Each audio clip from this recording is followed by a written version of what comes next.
Salut les gars, bienvenue dans cette vidéo où j'ai le plaisir d'accueillir Jean-Vincent Chilicini, donc qui est une personne qui est dev full stack depuis déjà plusieurs années, qui a bien plus d'expérience que moi, parce que moi j'ai 13 ans d'XP et je pense que toi tu dois en avoir 16 à peu près, un truc comme ça. Je sais plus, Oui, c'est ça, ouais, une ouais, quinzaine, 15-16. voilà, ouais, non. Donc voilà, donc on est des vieux, c'est bon, ça c'est c'est fait. Donc bah, du coup il est très présent sur LinkedIn aussi, c'est pour ça que c'est aussi très important et très intéressant d'échanger bah, sur les réseaux sociaux. Il a aussi une communauté maintenant de 2500 membres sur Discord avec Undefined, on va parler un peu de tout ça. Et donc bah, je vais laisser Jean-Vincent se présenter et ensuite on va voir exactement son parcours jusqu'à aujourd'hui, ce qu'il a fait. Donc voilà. Merci, Johan. Avant toute chose, bah, je souhaite te remercier quand même pour Ah, l'invitation. de Vraiment, rien. c'est quelque chose qui fait super plaisir. Et puis, je suis convaincu que les podcasts et les visios comme ça, c'est que du bon. Ouais. Donc, pour me présenter, comme tu l'as dit, effectivement, moi, ça fait voilà entre 12 et 15 ans que je développe.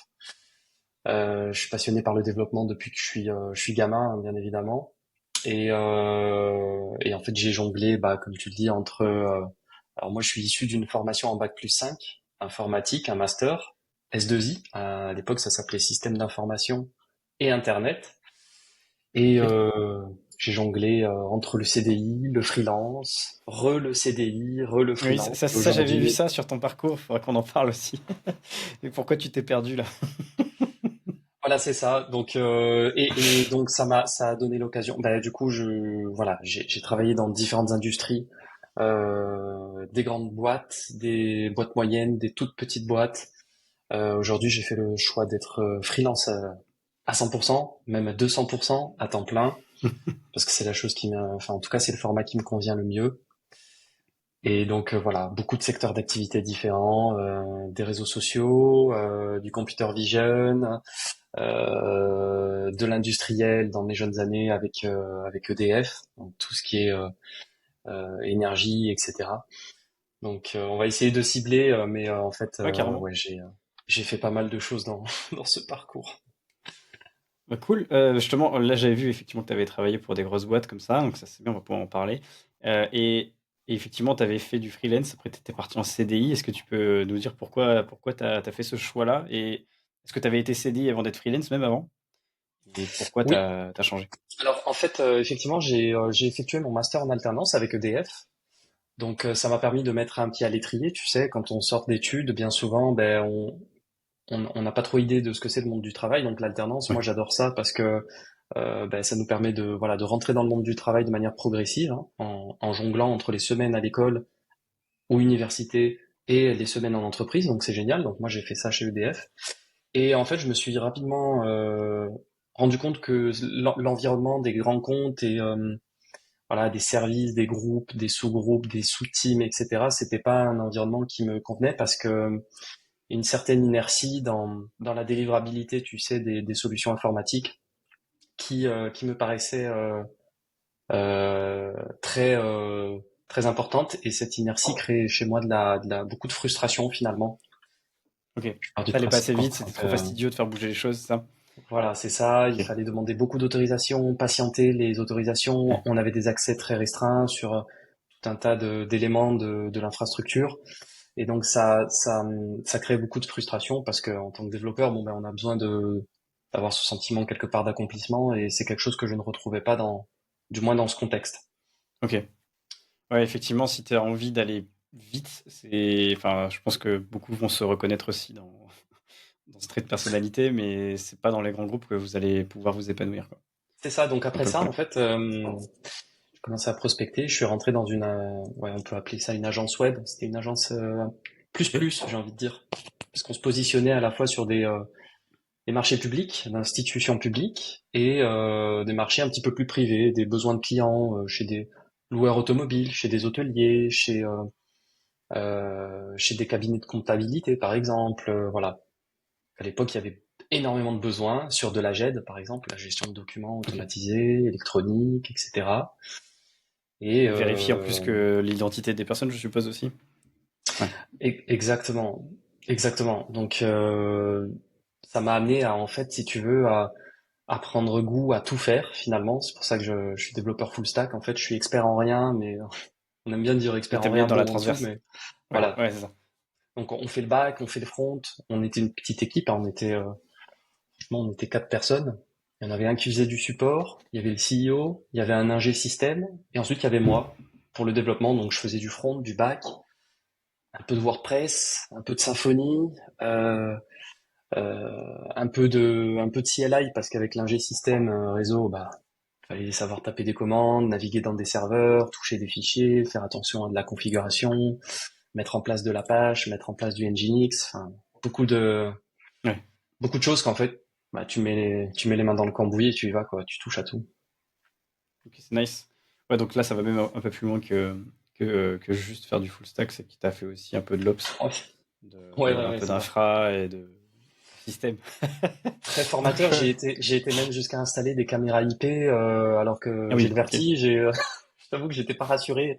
Mais avec l'ingé système, on a monté des caméras IP, donc faire des interconnexions sur des serveurs Linux, etc. Et en fait, comme j'avais cette, on va dire, cette nouvelle casquette, cette nouvelle corde à mon arc, ça me permettait aussi de créer des interfaces où tu avais tout un schéma réseau avec l'accès à différentes caméras, accès à, tu vois, faire une espèce d'outil de monitoring de Ouais, service. de la cartographie. Ouais, Exactement. c'est pas mal. Là, en plus, tu touches à tout, quoi. Ouais, C'est du dev, du réseau, donc, et du ouais, hardware. Là, c'est exactement. vraiment la transverse full stack, full stack. On travaillait avec C'est, des amplificateurs de signaux Cisco, je savais même pas ce que ça voulait ah dire. la En fait, ça vache. permettait d'amener du réseau dans des appartements, dans des trucs. Je raconte pas les nuits passées debout à dire de la doc. Ah la vache, tu m'étonnes. Ah, ouais, c'est super intéressant. Donc t'as fait ça pendant combien de temps avant de passer à autre chose? J'ai fait ça pendant 4-5 ans. Ok. Ouais, les 5 premières années de dev. Et en fait, si tu veux, j'ai commencé à recevoir des demandes. Tu sais comment ça se passe un petit peu quand on sait que tu es développeur.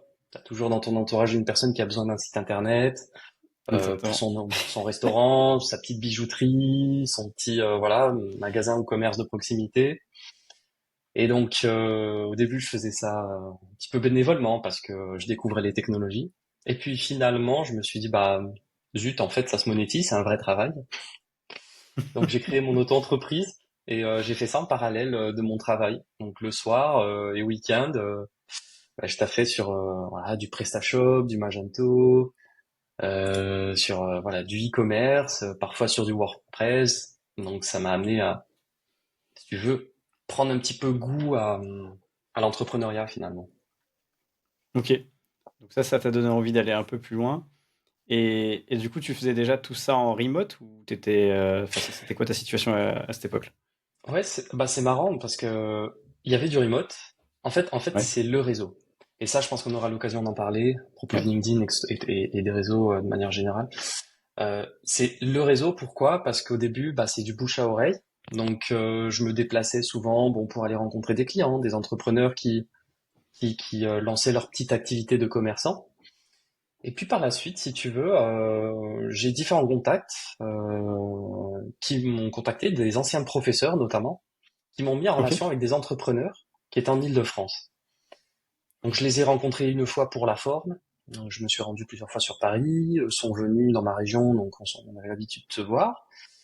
Et finalement, ils arrivaient à dégager un petit peu de capital, si tu veux, pour financer un MVP. Donc développer un petit prototype, un petit site internet, quelque chose qui leur permettait déjà de, voilà, bah, de prospecter, d'avoir les premiers utilisateurs. Et ensuite, bah, je suis rentré dans le moule comme ça, et après, j'en suis plus jamais sorti, quoi.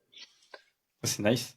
Et donc, du coup, là, c'était en remote ou tu restais en Île-de-France quand tu faisais ça? C'était juste Non, c'était la en rencontre que remote. tu. Ok. Voilà, c'est la rencontre, parce que voilà, et même aujourd'hui d'ailleurs, je suis persuadé que voilà, il faut pas perdre ce contact humain qui est très Ouais, très clairement. important et je dirais crucial au démarrage d'un Ouais. projet, d'un En fait, contrat. ça donne de la confiance tout de suite. La première impression, en fait, que tu donnes physiquement, enfin, c'est C'est souvent la ça. bonne. Il y a une espèce de relation de confiance qui, à mon Ouais. sens, ne peut être communiquée que par voilà cette présence, C'est plus facile, ouais, voilà, clairement ouais, physiquement qu'à distance. Ouais. exactement. Donc voilà, t'incarnes vraiment le développeur qui apporte une solution, t'essaies de nouer un lien, et ensuite tu vois où ça te mène. Et généralement, dans une majorité des cas, pour moi, ça a été très bénéfique. puisque ça m'a permis de développer des projets, de travailler avec plusieurs startups, de découvrir différentes technologies et d'y prendre goût finalement. C'est le truc que je retrouvais pas dans ma première expérience où j'étais enfermé dans une entreprise, on se limitait qu'à une certaine typologie de clients, Ouais. et chez les grands comptes où tu fais vraiment très souvent la même chose, quoi. Ouais, très souvent la même chose. Bah, comme si tu étais un salarié, enfin, c'est de la régie, quoi. C'est du long Voilà, terme. Tu as des process de la boîte. C'est complètement différent. C'est pas du tout la même saveur que de faire du forfait ou du. Tu vois, genre, tu construis quelque chose de zéro, tu ships, faut que ça marche tout de suite. C'est ouais, deux exactement, ambiances différentes. Mais c'est tout aussi exactement. intéressant. Et ce qui est intéressant, c'est qu'à l'époque, on pouvait déjà faire du remote, hein. Alors, j'étais pas fibré, mais j'avais une bonne connexion internet qui me permettait d'assurer, allez, 2, 3 heures de travail max tous les soirs, Ok. jusqu'à ce que je puisse me dégager un salaire. Et à partir du moment où j'ai pu me dégager un salaire mensuel avec ça, bah, j'ai été voir mon patron, je lui ai dit que je prenais un petit peu plus goût à développer mon activité de manière indépendante. Et ça s'est fait, voilà, en commun de bon accord. On s'est dit bon ben d'accord. J'ai déposé ma démission, il y a le préavis, et puis Ok. j'ai eu 0 moment de pause parce que j'avais toujours mon activité à côté qui demandait Ouais, encore qui plus demandait de du temps. temps. Ouais, ouais, clairement. Moi, c'était C'est exactement ça. pareil, hein. J'ai fait Ah ouais? exactement pareil. Ouais. Ok. Quand tu vois que bah, le soir et les week-ends, tu commences à faire plus que quand tu es salarié à temps plein, tu te dis, il faut peut-être arrêter à un moment donné de Oui. continuer comme ça. Et je voudrais attirer un point de vigilance là-dessus. Je suis passé par une phase de burn-out, hein. Ouais, Il faut pas avoir peur d'en forcément. parler et le dire parce que t'arrives à un moment où tes Ouais, proches te disent, bah, tu vois, je sais pas, ils remarquent des choses, quoi, et toi, tu dis, ouais, c'est vrai que tu t'en aperçois pas, parce que toi, t'es ouais. dans ta machine, quoi, tu avances. Et puis finalement, tu dis, ah ouais, quand même, là, Être retiré quand je sur la regarde, corde. Ouais. ouais. Donc ça, voilà, je le dis à tous et à toutes, franchement, faut rester très vigilant là-dessus, parce que on exerce des Ouais, c'est métiers vite arrivé. passionnants, mais voilà, c'est vite arrivé, quoi. Ok, ouais, c'est marrant parce que t'es pas le seul à me dire ça. Moi, je l'ai frôlé. Je l'ai Ouais, frôlé à plusieurs reprises. Après, j'ai réussi à me calmer, mais enfin, après, je pense que tu dois avoir un peu aussi comme moi. C'est quand tu fais quelque chose, tu le fais à fond et tu as toujours envie de plus. Et donc, en fait, dès que tu vois que tu peux oui, c'est ça, gratter un peu plus, tu tires dessus, quoi, jusqu'à que ça pète. c'est Donc, ouais, ça, c'est ça. c'est pas la bonne solution. C'est très délicat. C'est Et, délicat à gérer parce que bah on est pris H24 dans ce qu'on fait, on sait que c'est motivant, on sait qu'on veut aller plus loin, on se dit allez, un dernier bout de code, une dernière fonctionnalité, et exactement. puis on voit pas le temps passer, et puis après c'est des jours, et après c'est des mois, et voilà, faut quand même être vigilant Ouais, c'est là-dessus, sûr que quoi. si tu gères pas bien ta barque, tu te retrouves à travailler les soirs et les week-ends tout le temps. Ça, Exactement, c'est un peu le problème du exactement, freelancing, hein. Tu t'engages et tu dois respecter c'est ça. Alors tes non seulement on propres engagements, quoi. s'engage pour les clients, mais en plus on Ouais. s'engage envers nous-mêmes. C'est-à-dire on a quand Oui. même chacun un petit peu notre Ouais. appréciation et on se place un peu des barres, tu vois, à droite à gauche et on se dit je suis capable de plus, rien Ouais, ne c'est clair. m'arrête. Donc voilà, il Exactement. faut. Ouais, c'est vite traître. Donc, ouais, c'est clair, faut faire gaffe. Et toi, du coup, ton burn-out, tu l'as fait au moment où tu passais freelance? Ou c'est quand tu avais carrément quitté ton Ouais, taf? effectivement, je l'ai fait juste avant de quitter le taf. En fait, ça a été un petit peu le déclencheur quoi de cette remise en question, puisque après ça, j'ai pris un peu de temps, j'ai réfléchi. Et c'est marrant parce que bien souvent, on va vous dire sur les réseaux, c'est un pari osé aujourd'hui de se lancer en tant qu'indépendant parce qu'il faut faire toute la prospection, etc. Mais en vrai, moi, c'est l'inverse qui s'est produit. Je faisais un burn-out à cause de mon travail en salarié. Et c'est le freelance qui m'a libéré de ça, quoi. C'est le fait de bien, je vais pouvoir travailler avec le cadre que je m'impose, la liberté Ouais. que je m'impose, le temps dont j'ai besoin pour me reposer. Et donc ça s'est fait, comme tu l'as dit, à ce moment-là, pendant la transition, alors quand même un peu avant, parce que c'est ça qui m'a mis sur les rails du freelance, hein, de l'auto-entreprise.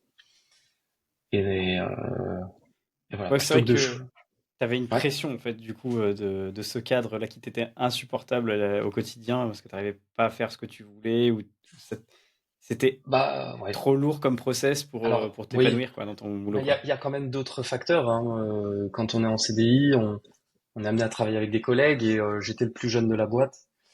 Et en fait, il était assez facile de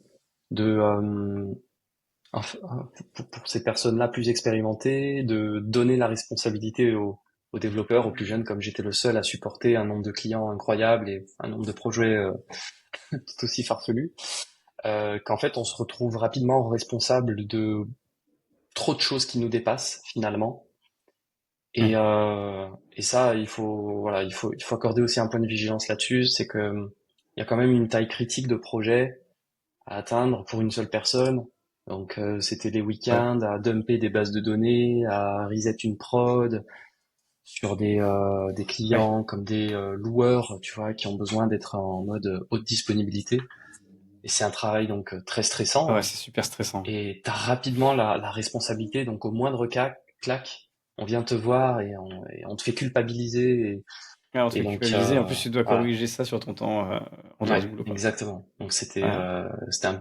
au début on veut bien le faire et puis arrive un moment où on n'accepte plus, hein, tout simplement. Ouais, bah, surtout que, tu vois, genre avoir plein de responsabilités, donc c'est bien, mais quand tu sais que t'es salarié et qu'au final tu n'as que des miettes, c'est C'est vrai que ça, voilà. c'est pas tenable, quoi. C'est toute proportion gardée. Voilà, c'est vrai que dans d'autres circonstances, peut-être que je l'aurais accepté, mais quand on te dit pas clairement que tu as des astreintes, que tu vas devoir intervenir de temps en temps, on te Hmm. fait miroiter un petit peu que tu vas récupérer tes journées, mais ça se passe jamais. Donc voilà, Ah ouais, ça faut c'est faire horrible. attention là-dessus. Ah, ça c'est horrible. Euh, et voilà. Et après donc le switch complet au freelance. Et t'as commencé avec quoi comme type de projet, de boîte? Genre quand t'as fait tes Ah, premières dents là en on a freelancing? créé. Alors j'étais pas associé à l'époque, mais en tout cas j'étais prestataire, donc on me rémunérait pour ça. Je développais un produit dans la réalité virtuelle qui permettait de Hmm. visiter des appartements en fait en visite virtuelle guidée. Donc on était un petit peu C'est les top. premiers sur le marché et on est arrivé un peu en avance parce que quand on a fait nos démonstrations, bah, la visite virtuelle à cette époque-là, donc on devait être vers 2015. On était sur le salon du Rent à Paris, donc c'est le salon de l'immobilier à Paris dédié au numérique, et on était les seuls acteurs à proposer des visites virtuelles guidées, et c'était beaucoup trop sophistiqué pour cette époque-là. Alors qu'on Ok. l'aurait peut-être lancé aujourd'hui et ça aurait fait fureur à l'époque de Ouais. l'Apple Vision Pro, Ouais, de ouf, ouais. des Oculus hyper sophistiqués. Donc à l'époque, moi j'avais un Samsung Galaxy à l'époque et on avait un Galaxy Gear. Donc c'est les tout premiers casques où tu mettais le téléphone Ouais, collé ouais, au dedans. casque Ouais. et tu rentrais dedans quoi. Et on était revendeur d'appareils Ricoh Theta, c'était les premiers appareils photo 360. Donc Wow. ouais, Top. c'était incroyable. Mais on arrivait trop tôt sur le marché. Et du On coup, a la boîte a pas développé la tenu? seule. Ouais, parce que manque de fonds, on a tenu 2 ans et on avait quelques utilisateurs, mais on n'a pas réussi à scaler quoi. Et il fallait une Ok. adoption massive pour ce genre de truc parce qu'on Ouais. vendait ça sous forme d'un abonnement, donc Comme fallait quoi faire le rentrer des timing aussi utilisateurs. est très important dans le marché, hein. Tu sors Uber un peu trop tôt ou Uber Et au moment où c'est sorti, c'est ça, c'est pas ouais, du tout la même. c'est ça, on a tendance à l'oublier, mais ce qu'on appelle le product market fit est super important quoi. C'est arriver au bon moment avec le bon produit. Parce que des fois, tu as le bon Ouais. produit, il est innovant et tout, mais en fait, c'est soit Euh, t'es arrivé trop en le timing est retard, pas bon, ouais. Ouais. voilà. Soit tu viens trop en avance et tu dis mince, enfin, il vaut mieux attendre, c'est pas le moment en fait. Bah, d'ailleurs, Et si je dis pas de bêtises, Uber, c'est exactement ça qui s'est passé, hein.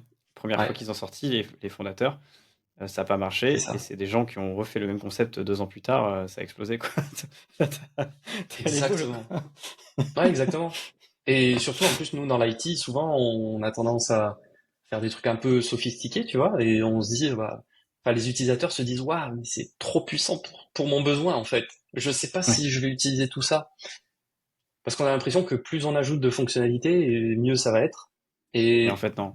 Des fois voilà. c'est mieux de les supprimer. Des fois, c'est mieux de les supprimer, De d'être expert simplifier, dans ouais. une seule feature que Ouais, d'en vouloir 10 c'est et ça. de se dire, bah mince, en fait, ils en ont pas besoin. Ouais, une core feature bien nichée, et après tu fais évoluer ton produit bah, suivant les interactions que tu arrives à avoir avec tes utilisateurs et les intérêts que tu génères. Mais de toujours vouloir Exactement. faire la toolbox avec toutes les fonctionnalités possibles et inimaginables, c'est souvent la mauvaise idée. Ouais, exactement. C'est aussi le syndrome, ouais, c'est ça, hein, tout le monde, enfin, les porteurs de projets ont souvent ce syndrome, hein, j'en rencontre encore aujourd'hui, où des gens me disent, d'ailleurs, c'est un peu les projets à fuir pour moi. Je les catégorise Ouais, là-dedans parce que ouais, tu sais que tu vas arriver, on te propose un pacte d'associés, parce que j'ai été associé aussi, et en fait, tu as l'impression de réinventer le monde entier, et quand les utilisateurs arrivent et disent, ouh là là, c'est beaucoup trop complexe, et Ouais. en fait, tu réalises pas, tu vois, toi, t'es dans ta boucle, Ou tu alors ils développes. comprennent même pas du tout la Ouais, valeur ajoutée en fait. Même la ouais, valeur du produit. exactement. Donc ouais, faut pas rater ça. Et en fait, même avant même de dev, faut tester ton produit avant même de l'avoir fait, quoi. Exactement. Et là, je trouve qu'on touche quelque chose de sensible. Je sais pas si tu as la même approche, mais j'aime bien tout ce qui est, j'appelle ça user-driven, parce Oui, que on va cibler les features par rapport à une étude qui a été faite en amont, ouais, une étude qu'on a faite ou ouais. quelqu'un a fait, a réalisé, mais avec des inputs qui sont tout à fait tangibles. Ça peut être un Google Form, ça peut être Oui, oui, tu clairement, vois, un c'est truc où la il y a de première étape à l'input, faire. quoi. Ouais, Ouais, c'est ça. Et après, si tu vois effectivement qu'il y a beaucoup de mails ou que tu as beaucoup d'intérêt ou que même les gens ont sorti la CB, parce que tu peux même des fois juste prendre une CB pour vendre en early access un produit. Si tu vois, bah, exactement. il y a une traction, bah, dans ce cas, tu développes. Et s'il n'y a pas de traction, tu rembourses. Exactement, Tu as juste exactement. Et puis pris la ce qui est bien, c'est température. que ça, tu vois, au début, tu réfrènes un peu cette envie de développer ton idée initiale parce qu'en fait, tu peux pivoter aussi. Tu peux te dire, bon, Exactement. ben, peut-être ça leur a pas plu, mais par contre, il y a autre chose qui leur plaît. Bah tiens, on va prendre cette direction. Bah, c'est exactement ça, ouais. C'est ce que disait Kevin Piacentini Oui, sur un de ses posts, je sais plus lequel, mais en fait, des fois, rien que le fait de faire, de te confronter directement à la réalité du terrain, bah, oui, te dévie complètement une idée que tu avais à la base, en fait, qui n'était pas la bonne, mais ça t'a ouvert à d'autres axes que tu n'aurais pas eu si tu exactement. n'avais pas fait. Et Donc, en en fait, fait, faut c'est ça, faut fail. faut fail. Et en fait, au final, c'est pas un fail, il y a un mot qui me vient là, c'est un petit peu, faut être opportuniste, tu vois. C'est-à-dire, Oui, j'ai développé un truc, bon, soit ça plaît pas, soit je réoriente. Et en fait, si je vois qu'une dizaine d'utilisateurs sur une vingtaine interviewés me disent, bon, ben, moi je l'utiliserais bien plutôt pour faire ça, si c'était possible, bah tu dis, bah il y a une opportunité.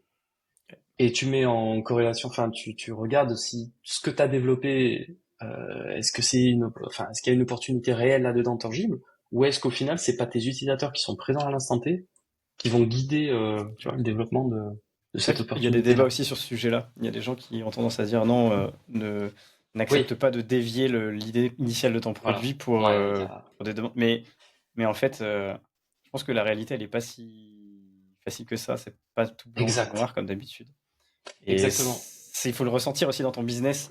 Est-ce que c'est le bon timing pour faire un pivot? C'est sûr qu'il ne faut pas s'éparpiller et faire les deux solutions différentes au sein d'un produit. Mais je pense que faire de l'entrepreneuriat aujourd'hui, faut être un peu tête brûlée, opportun, Hmm. et se lancer, quoi. Si tu attends en fait et que tu restes passif en disant maintenant c'est pas mon idée initiale et qu'en fait tu laisses Oui, crever ton produit, bah, t'aurais mieux fait de prendre l'opportunité, tu vois. C'est comme c'est ça que je ça. pense.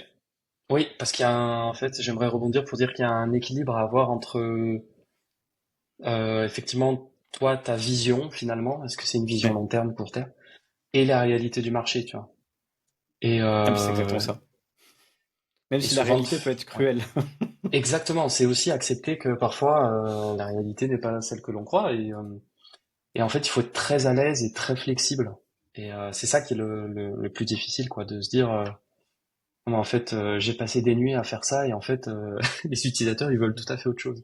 Mais comme tu dis, c'est pas une source de vérité non plus, parce que peut-être en faisant le pivot, tu te fermes aussi à un autre marché.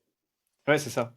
Mais Mais à c'est peut-être l'époque aussi où, que t'as pas parlé aux bonnes personnes aussi des fois. exactement, C'est pour ça qu'il faut bien ouais, identifier. exactement, t'as mal ciblé, t'as mal Ouais, targeté ton cold emailing, enfin tout ton process inbound, ouais, ta donc prospect, t'as ouais. mal targeté, voilà, et t'es pas tombé sur la bonne cible. Et Ouais, après, bah ouais, faut exactement. choisir quand même. Ah bah, c'est ouf. Mais en fait, ça marche dans le business, mais aussi dans la recherche de mission. On en parlera après si tu veux, Ouais, grave. Non mais mais grave. ouais, il était cool l'aparté. C'est clair que faut vraiment pas hésiter à vous pencher plus sur l'aspect business, stratégie, niche, avant même de faire du dev. C'est ça qui va vous aider après à gagner du temps et pas perdre du temps et être frustré. Parce que plus vous vous éloignez en fait et faites des features, plus vous avez de chances d'arrêter votre projet si vous n'avez pas d'utilisateur. Chaque Ouais, jour qui passe 100% sans avoir d'accord. son nouveau Ouais. client et un jour où tu crées de la frustration et tu t'éloignes de ta réussite. Donc ouais, ça c'est clair. Et quand tu disais là que tu avais passé du coup le cap et que tu étais full-time freelance, donc là, tu as eu cette période-là de full-time freelance pendant combien de temps? Parce qu'après, tu es repassé CDI, si j'ai pas compris, Oui, si j'ai bien compris, ouais. je suis resté 3 4 ans en freelance. Alors j'ai parlé de réseau tout à l'heure, mais en complément de ça, j'étais inscrit sur une plateforme à l'époque, il n'y en avait pas beaucoup. Il n'y en avait qu'une seule française, c'était codeur.com. Et il y en avait une Oui. internationale sur laquelle j'ai pas mal bossé, c'est freelancer.com. Donc on se retrouve mélangé à la masse internationale. Donc c'est absolument incroyable et gigantesque. Ouais. Ouais, il y a beaucoup Et donc, d'opportunités, mais ouais. beaucoup de concurrence. C'est assez rude Exactement. aussi de C'est décrocher très très des. rude, c'est Ouais. très difficile. Il faut se faire un nom, un portfolio. Donc c'est-à-dire on va commencer avec des missions, franchement, qui vont démarrer autour de 10 balles, quoi. Enfin, c'est Ouais, ridicule. On c'est voit rude. pas l'intérêt initial. Il faut freiner l'appât du gain et se dire, ok, je vais faire des missions à 5 10 balles. Je vais en faire Ouais, 10 20 30. En fait, le temps d'avoir tu sais, ce ouais, des système avis. d'avis, de recommandation. Et après, je vais monter dans La l'algorithme et avoir des preuve projets un petit sociale. peu plus, ouais. Mais ouais.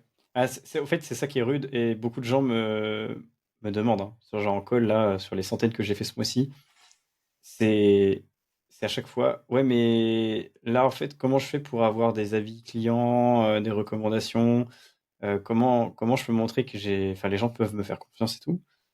Je leur dis, bah, des fois, il faut être prêt à faire ce que Ouais, les gens ne sont pas prêts à faire. C'est sûr qu'aujourd'hui, c'est un peu exactement. rude et ça fait mal, mais si t'as pas le choix, t'es obligé de passer par là. Mais après, tu vas forcément t'y retrouver. Mais est-ce que tu es prêt à prendre des risques aujourd'hui et à te sortir les doigts? Est-ce que tu as vraiment envie de faire ce métier? Ça dépend que de ta détermination. Oui, exactement.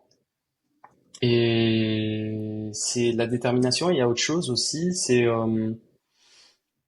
Alors, c'est un sujet qui est très controversé. Tu sais, cette histoire de est-ce que je suis dev full stack, est-ce que je suis dev front-end, est-ce Mhm. que je suis dev back-end. Pour parler uniquement, on va dire, du métier de dev, bon, c'est assez réducteur, hein, ou dev mobile, etc. Parce Oui, qu'en oui. fait, effectivement, quand tu as du full stack, tu vas dire bon, je vais pouvoir taper dans une grande variété de projets. Et Mhm. donc, on va avoir tendance à croire que ben, plus il y a de taf, plus il y a de besoins, donc plus il y a de plus il y a de l'argent, plus il y a un hall of fame gigantesque. Et en fait, moi, j'en reviens un petit peu, tu vois. Je me dis, je suis full stack, mais finalement, peut-être que je me serais spécialisé quand j'étais plus jeune, tu vois, au tout début. Et Ouais. c'est très Parce que controversé comme sujet quand même, hein. t'as choisi le full stack parce que t'as senti qu'il y avait plus d'opportunités ou tu pensais qu'il y en avait le plus, ou c'est parce Hmm. que tu voulais vraiment toucher à tout. Tu savais pas ce que tu voulais faire. Parce que c'est ça aussi. Euh, Il y avait les deux, mais je pense que la première réponse, enfin, ce que tu viens de dire est la bonne parce que, enfin, dans ma situation, parce qu'au final, je me suis laissé guider par les opportunités plus que par la remise en question, le choix. Tu vois, en Mhm. fait, je côtoyais beaucoup de développeurs qui disaient, putain, j'ai horreur du CSS, c'est ma hantise. Bon, moi, je voyais pas d'inconvénient à faire du CSS, j'aimais ça, j'aimais le Ok. front, ouais, j'avais la petite fibre un peu créative, j'aimais beaucoup faire des choses. Et donc du coup, bah naturellement sur les projets, les personnes qui voulaient pas faire de CSS faisaient du back-end, et c'est Jean-Vincent qui faisait du front-end. Ok. Et après, bah le back-end se retrouvait un petit peu sous l'eau, ou alors il avait des thématiques de performance qu'il n'avait pas à résoudre. Et moi, j'étais un petit peu en avance, j'avais un petit peu de bande passante, donc je m'intéressais à ça. Et donc je suis monté rapidement en compétence là-dessus, et je me dis, bah tiens, on résout ça comme ça, on met un système de cache en place, on peut faire des procédures stockées en base, on peut faire tout un tas de choses. Et ça m'a amené, bah, tu vois, à mener de front à la fois l'intégration de maquettes comme des problématiques de performance sur lesquelles travaillaient les autres. Et je me suis laissé guider comme ça, en fait, par opportunité. C'était un Ok. petit peu le couteau suisse, je l'appelle là où j'en ai besoin, tu vois. De toute façon, c'est le métier de dev, c'est de la débrouillardise et c'est répondre à des problèmes tout le temps. C'est ça. Donc, si tu es habitué à le faire côté front ou côté back, en fait, c'est parce que les gens aujourd'hui, je trouve qu'ils ont trop euh, fait la scission entre les deux domaines en se disant, ah, moi, je sais faire que du front-end, putain, le back-end, j'ai une peur absolue ou inversement, tu vois.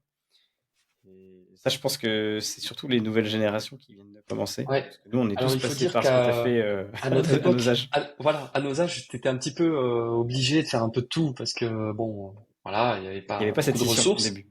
Et il y avait pas beaucoup de techno, voilà, enfin où tu te spécialises vraiment, etc. Dans les frameworks, dans les librairies, les trucs. Et aujourd'hui, en fait, il y a aussi en corrélation à ça dans le marché où on va rechercher des pointes sur un truc vraiment hyper particulier, tu vois. Aujourd'hui, tu peux Ouais. chercher des gars euh, à fond dans le WebAssembly, qui savent faire du WebGL, à fond de la 3D, qui mangent des textures, des shaders, des trucs à toutes les Ouais. sauces. Mais en fait, à notre époque, il y avait ni le besoin ni la possibilité technique de faire Ouais, des c'est trucs ça. hyper chiadés. En fait, le métier a évolué et en fait, ça a fait des micro-branches de spécialités.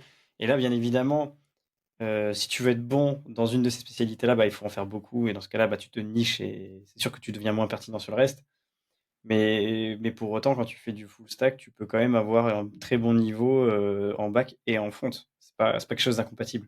Les gens ont tendance Exactement. à dire, Enfin, hmm. oui, si tu es full stack, tu es forcément moyen. Donc, en fait, et oui, il y a plus de chances que ce soit le cas, mais c'est Hmm. pas une vérité absolue. Moi, je connais des brutes qui font tout de A à Z Ouais, et qui sont très très pertinentes même sur ma spécialité. Mais pour autant, c'est parce qu'en fait, ces personnes-là sont passionnées, elles ont le bon mindset, le bon process pour apprendre et appliquer les choses, et elles travaillent plus que la moyenne. Donc, exactement. c'est pas impossible. Faut qu'ils se retirent ça de la tête. Et, et en fait, je suis arrivé dans, tu vois, il y a un petit peu à un moment donné cette remise en question. Je me suis dit, bah, je voyais des devs front-end spécialisés, back-end spécialisés. Je me dis, mais j'ai peut-être raté ma vocation, je dois avoir un problème. Et Ah oui, tu t'es dit ça? ouais, grave, ouais. Donc je me suis dit, mais mince, alors Ah je suis merde. spécialiste en rien. J'ai tout raté, quoi. Que je suis, voilà. Et après, bon, t'as ce syndrome de l'imposteur qui te fait dire, Ah bon, ouais, je ça. suis pas assez bon, il faut que je produise plus, il faut que je me forme plus. C'est très très bizarre d'ailleurs. Et là, j'ai eu l'occasion d'intégrer Jelly Smack. Donc j'ai mon ami Nicolas Alfonsi qui était CTO chez eux, qui m'a dit, écoute, Jean-Vincent, on a besoin de toi. J'ai besoin de toi pour monter une équipe de développeurs pour faire du computer vision. Je savais ce que c'était, donc c'est du traitement d'images et de vidéos par vision et par l'ordinateur bien sûr. Et en fait, je me suis dit, bah mince, comment on fait ça? Et en fait, quand on a vraiment bien potassé le projet et le sujet, on a vu qu'en fait, il fallait quand même des devs assez spécialisés. On a recruté Ouais. un dev C++, deux devs C++. On a recruté un data scientist en Python, donc qui lui était responsable de créer des modèles de machine learning, Ouais. d'entraîner des modèles, d'avoir des datasets, etc. Donc il fallait des gens spécialisés. Il nous fallait un PO/PM. Il nous fallait un designer aussi. Et donc j'étais le seul full stack de l'équipe. Et en fait, j'ai joué un rôle crucial là-dedans. Et c'est ça qui m'a donné reconfiance, enfin confiance de nouveau dans l'intitulé full stack, parce qu'en fait j'étais un petit peu le pivot de tout. Et ça Ouais. me permettait La glu. d'accorder, voilà, la glue, ça me permettait d'accorder le back-end, le front-end, le design, le PO, le PM. Parce qu'en fait, j'ai remarqué quelque chose, c'est que souvent, pas tout le temps, mais chez les développeurs spécialisés, il y a un petit peu cette lacune de savoir ce qui se passe ailleurs. Oui. Naturellement, puisqu'ils sont spécialisés. Et donc, j'avais le data scientist qui comprenait pas que on pouvait pas, dans le front-end, directement afficher son modèle super entraîné, super rapidement, etc. Non. Fallait le Ouais. passer dans un back-end, il fallait avoir un ordonnanceur, lancer l'entraînement la nuit parce que ça prenait du temps. Ouais. J'avais le dev back-end qui avait aucune idée de ce que faisait le data scientist. Autant lui, il préparait les API, les trucs comme ça, ou les sockets, etc. Mais il comprenait rien au modèle. Et donc le full stack, il est un peu là, tu vois, un petit peu le chef d'orchestre qui vient, qui dit ok, le back-end il est comme ça, le front-end il est comme ça. Il Ouais. orchestre un peu le tout, tu vois. Donc ça m'a Un peu le réconcilié avec mécanicien cet qui va attitude. brancher le Voilà. moteur Ouais, après, à la suite de la carrosserie, le volant, la exactement. direction. Exactement. Mais Un ouais, petit peu comme voilà, dans le BTP où tu as un architecte et tu as les artisans, chacun exactement. spécialiste. Et souvent, bah, ils ignorent finalement ce dont a besoin l'autre, etc. Et je trouve que c'est ce qui manque énormément, quoi. En fait, c'est un manque de culture, je trouve, maintenant que en fait, les gens sortent de bootcamp. Soit ils sont full spé back-end, soit full spé front-end. Des fois, ils apprennent même d'autres branches en fait, du métier. Mais ils ont ce manque de prise de recul de ce qui est faisable d'un côté comme de l'autre. Et ça crée même une phobie, tu vois, chez certaines personnes. Je pense Oui, qu'ils ont alors même la ça peur crée bleue d'aller voir des... ce qui se Ouais. passe alors que c'est le même métier qu'on fait. C'est juste que on s'est spécialisé sur un environnement. Mais pour autant, on serait capable normalement de comprendre ce que l'autre fait. Oui, parce que ça crée des barrières, des limites et aussi un périmètre de confort, tu sais, de se dire, bon, ben moi je maîtrise bien ce que je sais. Quelque part, c'est la recherche toujours du confort, de me dire, je suis très à l'aise, on va pas trop m'embêter parce que bah, je fais du bon taf, ça suffit.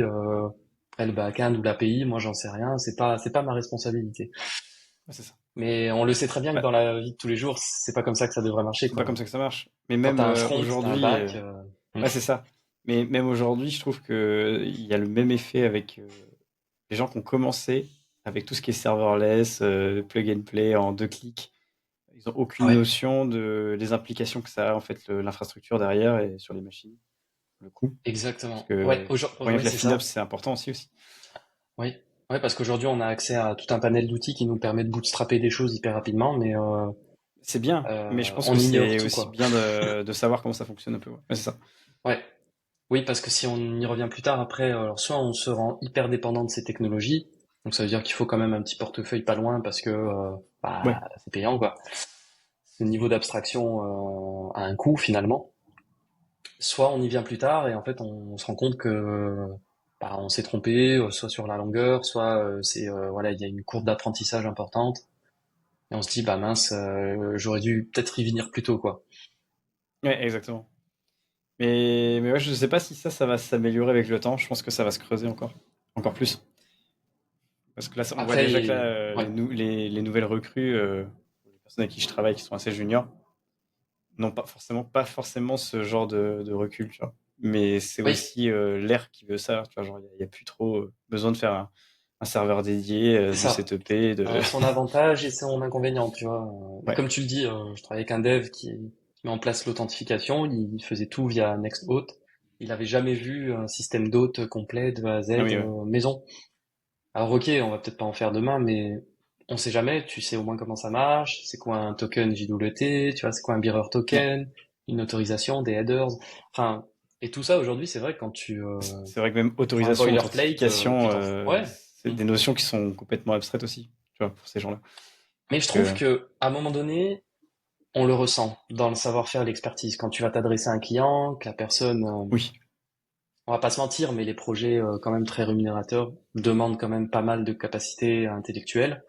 Et donc quand on va te demander vraiment de détailler, les clients le voient de suite, quoi. Si tu maîtrises ton sujet ou s'il te manque quand même euh, des outils, quoi. ouais. Bah, souvent, quand tu regardes certaines offres d'emploi, je pense que c'est parce qu'ils cherchent des gens très polyvalents, mais t'as l'impression que c'est un service informatique qui recrute, quoi, pas une personne. Ouais, Ça me fait ça rire c'est encore aussi. un autre sujet.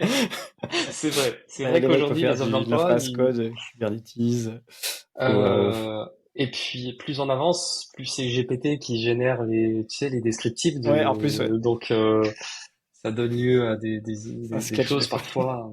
Ah ouais, ouais, non mais ah ouais, on pourra en parler si tu veux, mais Ouais, effectivement ouais, carrément. c'est ça encore c'est tout un sujet, quoi. Moi, j'en vois beaucoup, mais c'est marrant. Et, et donc, du coup, là, qu'est-ce qui t'a fait basculer après ça au CDI, encore une fois? Parce que tu as eu Alors une le période où tu CDI es reparti c'était en CDI. alors très honnêtement le challenge était motivant, ambitieux. Ok, J'avais quand même dans mon activité de freelance des clients qui m'ont supporté voilà 4 ans et qui ont eu le portefeuille qui s'essoufflait un petit peu.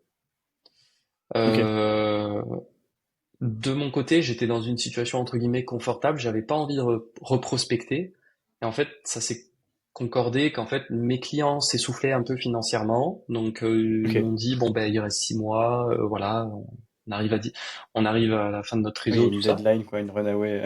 Voilà, ouais, ouais, ouais, c'est ça. Il y a un cash burn, il y avait voilà tout un tas de sujets et ils ont été très honnêtes avec moi. Et de deux, bah Bah, c'est bien, parce qu'ils ils préviennent pas tous. ouais, c'est ça. Et puis on m'avait motivé donc pour un super projet, etc. Donc et la raison importante, c'est que j'avais besoin de faire un crédit immobilier. Ok, Et alors peut-être qu'aujourd'hui il existe des moyens.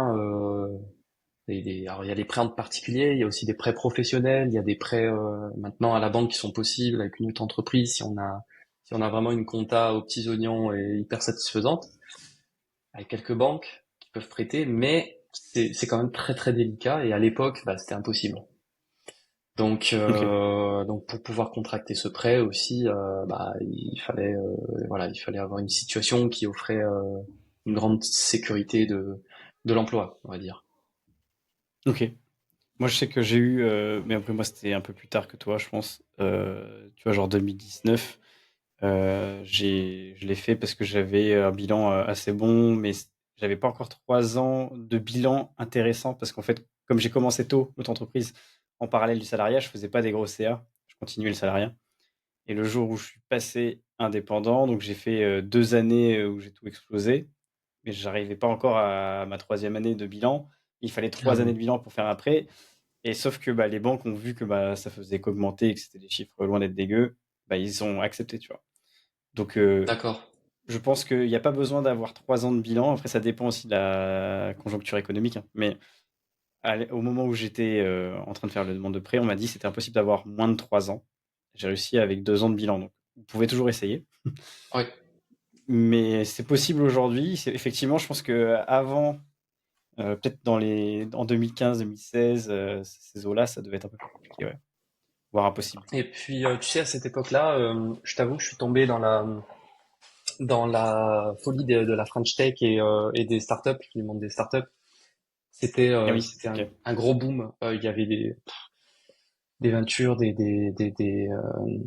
il y avait beaucoup de fonds qui étaient injectés pour énormément les de startups. fonds sur de Ouais. la promesse de valeur, sur plein de choses et c'était quand même bah, très attractif. À l'époque, il y avait en plus on te vendait la piscine à boules, les happy hours Le, et le billard.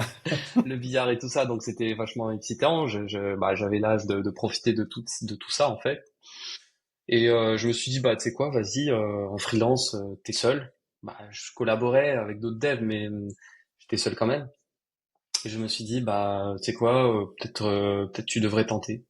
Donc toutes ces raisons ont fait que j'ai accepté de re-rentrer en CDI Ok. Et je pense que pour tu avais deux aussi un ans et bon demi. package. Voilà, Un bon j'avais un package bon aussi, je pense que package, sinon ils n'auraient c'était pas hyper voulu. Ouais, satisfaisant. Bah ouais, c'était hyper ouais, satisfaisant. En plus, tu sais, quand on vient te voir, on a un bon package, on te dit tu vas leader une équipe, tu vas construire l'équipe ouais. avec moi. Quand c'est le CTO qui te recrute d'une internationale à 200-300 bonhommes, tu te dis waouh, waouh, waouh, qu'est-ce qui m'arrive?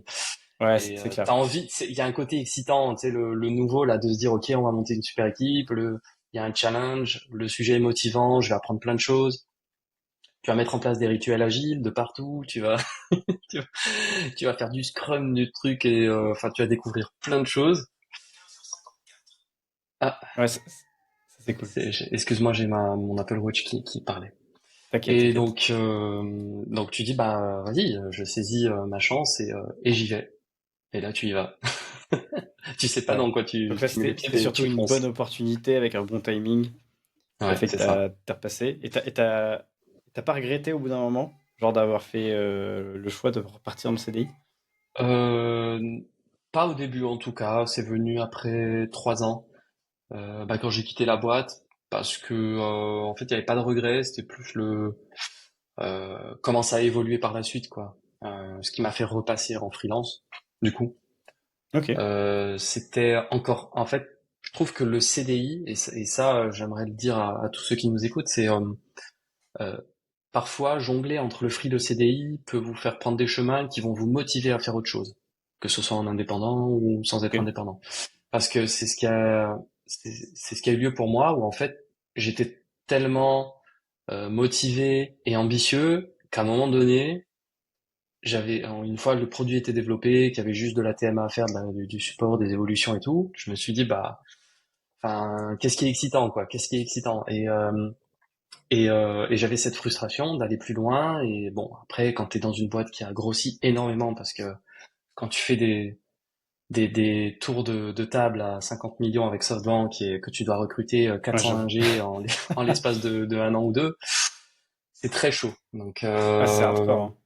C'est je suis hardcore. Bah, revenu un généralement, petit peu. les Ouais, grosses levées comme ça, ils mettent quelqu'un qui a ouais, déjà scale à la tête et qui savent c'est structurer parce que ça, c'est super dangereux de scale aussi vite. c'est ça.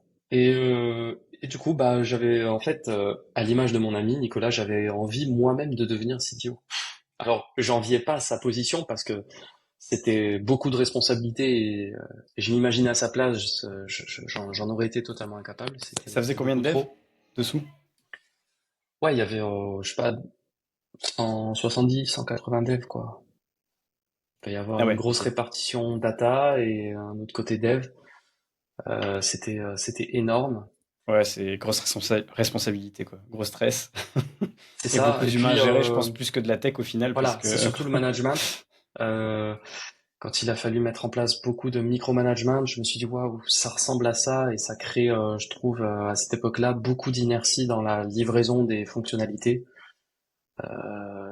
Chez moi, ça a recréé de la frustration parce que je retrouvais plus l'agilité du début. Tu vois, souvent les devs Ouais, te vendaient de l'agilité et puis ouais, tu devs ton produit et en fait, tu t'aperçois que plus la boîte grossit, les équipes grossissent et plus le challenge, le vrai challenge pour nous, c'est qu'il n'y ait pas d'inertie, quoi. C'est que chacun a l'ownership et la responsabilité de son périmètre, mais les choses ne sont pas bloquées en fait. Elles peuvent aller de 0 à 1, quoi, tu vois. ok, Et voilà. ok. Et j'étais Et donc ça, excité par le fait de d'entreprendre, donc c'est pour ça qu'après ouais, t'as voulu refaire ton chemin en freelancing, j'ai du coup. voulu refaire mon chemin et j'étais balancé entre freelance ou m'associer. Et c'est comme Ok. ça que je suis Donc devenu t'avais quand même CTO en en fait. tête de potentiellement avoir ce levier d'association, avec Ouais. des shares sur une boîte qui fonctionne, effectivement. C'est vrai que c'est Alors pas un tant. modèle qu'on ne pense Ouais, pas forcément, c'est mais ça. c'est possible aussi, hein. Genre Mais en faire fait, de l'entrepreneuriat. c'était ouais, c'est ça. Ouais, ouais. Bah alors la boîte, ce qui était intéressant en plus quand vous êtes dans cette situation, vous intégrez ce qu'on appelle une scale-up. Vous avez souvent dans le package des BSPCE et qui vous Les bons reversent des souscriptions dividendes.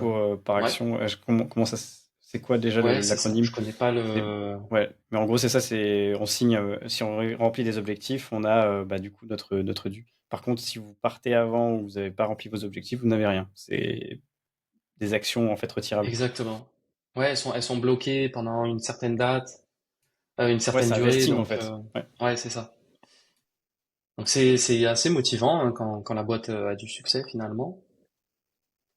Et c'est clair. Mais ça peut bien rincer en plus, tu vois. Genre quand la boîte elle ouais. marche bien. Moi, je connais Alors des gens qui se sont ouais, mis faut être bien avec vigilant. avec des Ouais, actions, c'est ça. Parce mais que c'est les rare. actions, ouais, voilà, et puis les actions de BSPCE sont pas les mêmes des shares vraiment de Ouais, clairement. l'actionnariat. Donc voilà, tu fais pas partie du comité d'actionnaires. Enfin, voilà. Il faut Oui, c'est aussi, sûr que t'as pas les mêmes calculs et ouais, les mêmes avantages, quoi. C'est sûr. exactement. Mais c'est quand même mieux que rien d'avoir ça. Et ah Si on oui, peut en ah avoir, oui, oui, faut pas dire non. entièrement d'accord. Ouais. Ok. Et donc du coup, parce que là, j'ai vu que t'avais travaillé pour Quant. Alors ça, c'était T'avais, avant. Ouais, c'était c'était juste avant. avant? Ok. T'as travaillé dans le Web3 aussi. Ouais, Du coup, bah c'est ça. t'as fait un peu de tout en fait. C'est ça Ouais, j'étais qui est CTO. On drôle. s'est associé avec deux personnes qui étaient sur Paris, issues du monde du travel, du tourisme. Et si tu veux, moi, en secret, je faisais pas mal de crypto-monnaies depuis 2012. Ah ouais, donc Et t'as commencé tôt. ouais, ouais, Oh ouais. la vache, ouais. Ok. Et en Donc fait, pas mal de Bitcoin quoi, surtout. ouais, bah Bitcoin, ouais, c'était layer 1 Bitcoin et après en Ouais. layer 2 c'était plus de l'Ether. Et en fait, j'étais dans cette période de bull market et je me suis dit bah j'étais frustré de l'inertie comme je te disais. Je me suis dit bah je vais chercher un projet intéressant. Et donc de là j'ai dit bah ça me plairait bien d'être CTO, donc d'aller au-delà de la position de développeur. Parce qu'en fait ça faisait déjà deux fois donc chez Quant et chez Smack qu'on me demandait de créer des équipes. Créer des équipes, monte un produit, sort le produit, maintient le produit, fait évoluer le produit. Et ça faisait deux fois, j'ai dit bah la troisième, j'ai envie d'être CTO. Donc quand je l'ai annoncé à mon ami, il m'a dit mais tu sais quoi, c'est une super bonne nouvelle. Moi j'avais une grosse appréhension. En fait, il m'a dit c'est une super bonne nouvelle. Il y a franchement lui qui était CTO m'a dit bah c'est une expérience absolument hyper enrichissante. Donc je te souhaite bon vent en fait. Et si tu as besoin même de conseils et d'advisors techniques, moi je suis là, tu m'appelles et tout ça. Donc Ah, c'est c'était top, super bienveillant. super Vraiment top. bienveillant, super bienveillant. Et je me suis dit bah tu sais quoi, let's go. Et de là j'ai trouvé deux autres personnes. On a essayé de repenser la manière dont on redistribue l'argent dans tu sais quand on réserve un voyage, réserve un hôtel, réserve une expérience. Et à l'époque, c'était la mode donc des NFT utilitaires. Ok, donc ouais, t'as bien surfé sur la vague. Et qu'est-ce qui t'a changé, toi? Parce qu'en fait, c'est vrai que de passer de développeur ou lead tech, ensuite, la prochaine étape, on se dit c'est CTO. Qu'est-ce que ça t'a changé dans ton quotidien? Parce qu'il y a vraiment un fantasme des devs à l'idée d'être CTO un jour, tu vois. Et est-ce que c'est vraiment ce à quoi tu t'attendais ou t'as vraiment fait complètement des trucs à l'opposé de ce que tu pensais être le rôle de CTO? Euh, alors mon expérience est telle que ouais, il y a eu une partie où j'ai appris énormément et donc que j'ignorais complètement qu'il fallait s'occuper de ce genre de sujet. Et donc ça allait au-delà du produit, tu vois, ça allait, enfin, bah, avant tout, dans le recrutement, du coup, avant on me faisait juste passer des entretiens avec des CV qu'on recevait, qu'on triait. Là, il fallait rédiger les offres, prendre contact avec des cabinets, il fallait préparer des pitch decks et au-delà du pitch deck, c'était avec le CEO, c'était surtout les pitch decks orientés techniques et les data rooms. Donc comme on avait vocation à faire une levée de fonds, donc on a réussi à faire un pré-seed, il fallait créer une data room dans laquelle on mettait des KPI, des métriques d'utilisation, Ouais. tout un tas de sujets techniques, une architecture Ouais, c'est que là, en fait, tu mets de chiadée, la un tech au diagramme, service du produit avec des métriques, quoi. exactement, Ouais. avec des diagrammes, avec vraiment le fond des choses. Il y avait un côté satisfaisant parce que j'avais l'impression de retourner à l'école. Moi, ça faisait 10 ans que j'avais pas fait un diagramme d'utilisation, quoi. Ouais, Et c'est là, clair. de Là, c'est pas le même retomber, métier, tu sens, tu vois. exactement, exactement. Donc ça, je m'y attendais pas, mais il a fallu le faire et c'était en soi, c'était plaisant finalement. Et Après, il a fallu, au niveau de l'humain ouais, aussi, je suppose, tu avais beaucoup d'interactions. beaucoup d'interactions avec le chef on avait un chef, enfin un directeur commercial et un CEO, donc beaucoup d'interactions, d'échanges, etc. Euh, il fallait aller vite, il fallait être flexible, donc tu vois, il fallait monter des choses, redémonter des choses. Il y avait des préparations à faire, par exemple pour des événements, tu sais, les Vivatech, il fallait penser Ouais. des petits trucs qui permettaient d'amuser les gens et surtout créer un peu de FOMO parce qu'à l'époque Ouais. c'était hyper Et comme important pour tous les surtout dans le Web projets 3 quoi. crypto, ouais, Ouais. c'est clair. Donc il fallait voilà, ouais. Et donc D'ailleurs, si tu FOMO, veux, pour ceux qui ne connaissent pas, parce que je pense que c'est un ouais, terme, c'est Fear of Missing Out. C'est la peur de ne pas être dedans. Donc, ouais, la peur de manquer ouais, l'occasion, c'est ça, ouais. c'est ça exactement. C'est ouais, C'est un terme qui est beaucoup utilisé dans la crypto. C'est quand la c'est peur de ça. rater, par exemple, la montée d'un jeton ou d'une bonne occasion Exactement. d'avoir un bon NFT. Ouais, ouais, il y avait les Bored Ape aussi, et je trouve que c'était très corrélé au Ouais, marketing c'est parce clair. que si tu avais des graphismes et des trucs 3D hyper chiadés, en fait, tu augmentais tes chances Il y a de de ouf. faire de l'acquisition, quoi. Donc Donc, ouais, c'était pile bon, pas dans cette période-là, en plus, que ouais, t'avais ta boîte, quoi. ouais, ouais. Et donc bon, après on a fait un tour de table aux US parce qu'on voulait attaquer le marché américain qui était beaucoup plus préparé à la crypto qu'en France. Ok. Après, on a fait un tour de table en France et c'était à l'époque où on arrivait à faire des écritures comptables sur des fonds de crypto-monnaie. Parce qu'en fait, on avait un produit, on avait un MVP, donc tu générais tes NFT adossés avec des métadonnées qui te donnaient des accès, tu vois, par exemple à des rooftops dans des villes, des institutions publiques qui organisaient donc des parcours exclusifs finalement pour les voyageurs. Et c'était redistribué d'ailleurs via les créateurs de contenu, parce qu'on était persuadé que les créateurs de contenu dans le domaine du voyage étaient ceux qui allaient, bah, tu vois, les commerciaux qui allaient revendre des destinations, des nuits d'hôtel, des expériences exclusives. Donc on est passé par ça. Ça a bien marché au début. Et après en France, bah, c'était difficile parce que les boîtes étaient enchantées par le produit, mais par contre, les cryptos, elles ignoraient complètement comment ça fonctionnait. Ouais, mais même aujourd'hui, on sent qu'en Ouais. France, C'est on a un ça. retard de Et le ouf. seamless, on avait un peu de seamless, mais tu sais le step-up qu'il faut faire entre voilà, je crée un Ouais. MetaMask, mais non, peut-être que je peux faire un truc auto-managé, un wallet auto-géré, et puis derrière on te dit ouais mais attends, c'est pas trop sécuritaire. Si demain la boîte elle a un souci, la plateforme, bah tes clés elles sont plus là. Et du coup, Ouais, c'est on clair. s'est rendu compte qu'on passait plus de temps à former les boîtes sur comment se connecter au wallet, etc., que à en bénéficier finalement. c'est pas si trivial que ça, hein. Enfin, je pense que ça fait peur à plus d'un, hein. Genre, même un dev qui a envie de se mettre à la crypto, je pense qu'il va se fracasser un peu la tête à, à déjà juste tout setup, comprendre comment ça fonctionne. Moi, je sais que j'ai mis un petit temps avant Ouais, de m'y mettre, tu vois.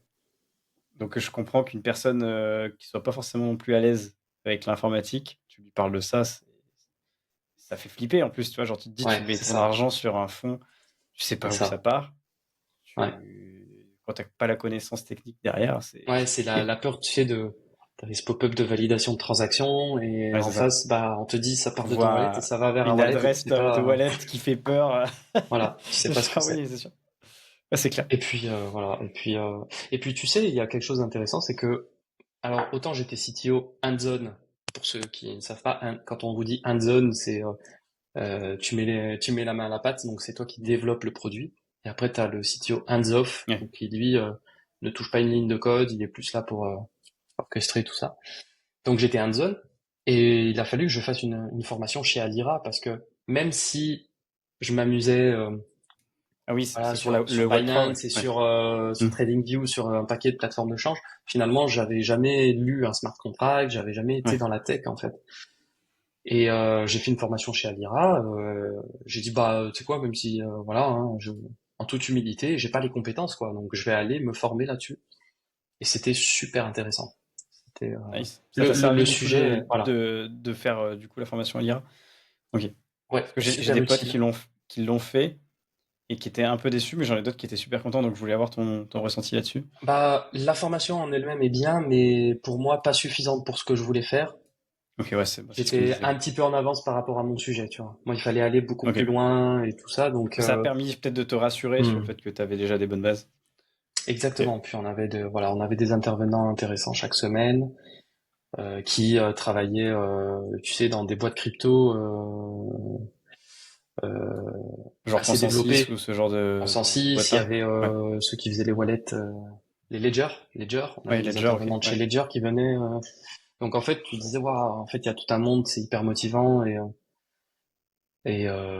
après, voilà, ça reste une formation, ça te met un pied à l'étrier, et puis il faut aller creuser, quoi, derrière, faut aller chercher.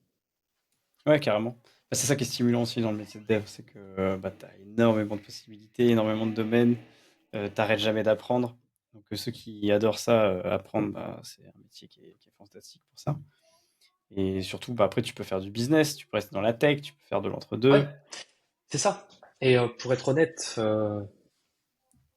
on a fait une petite levée, donc ça nous a permis de recruter du marketing, un PO d'ailleurs, de la com, etc.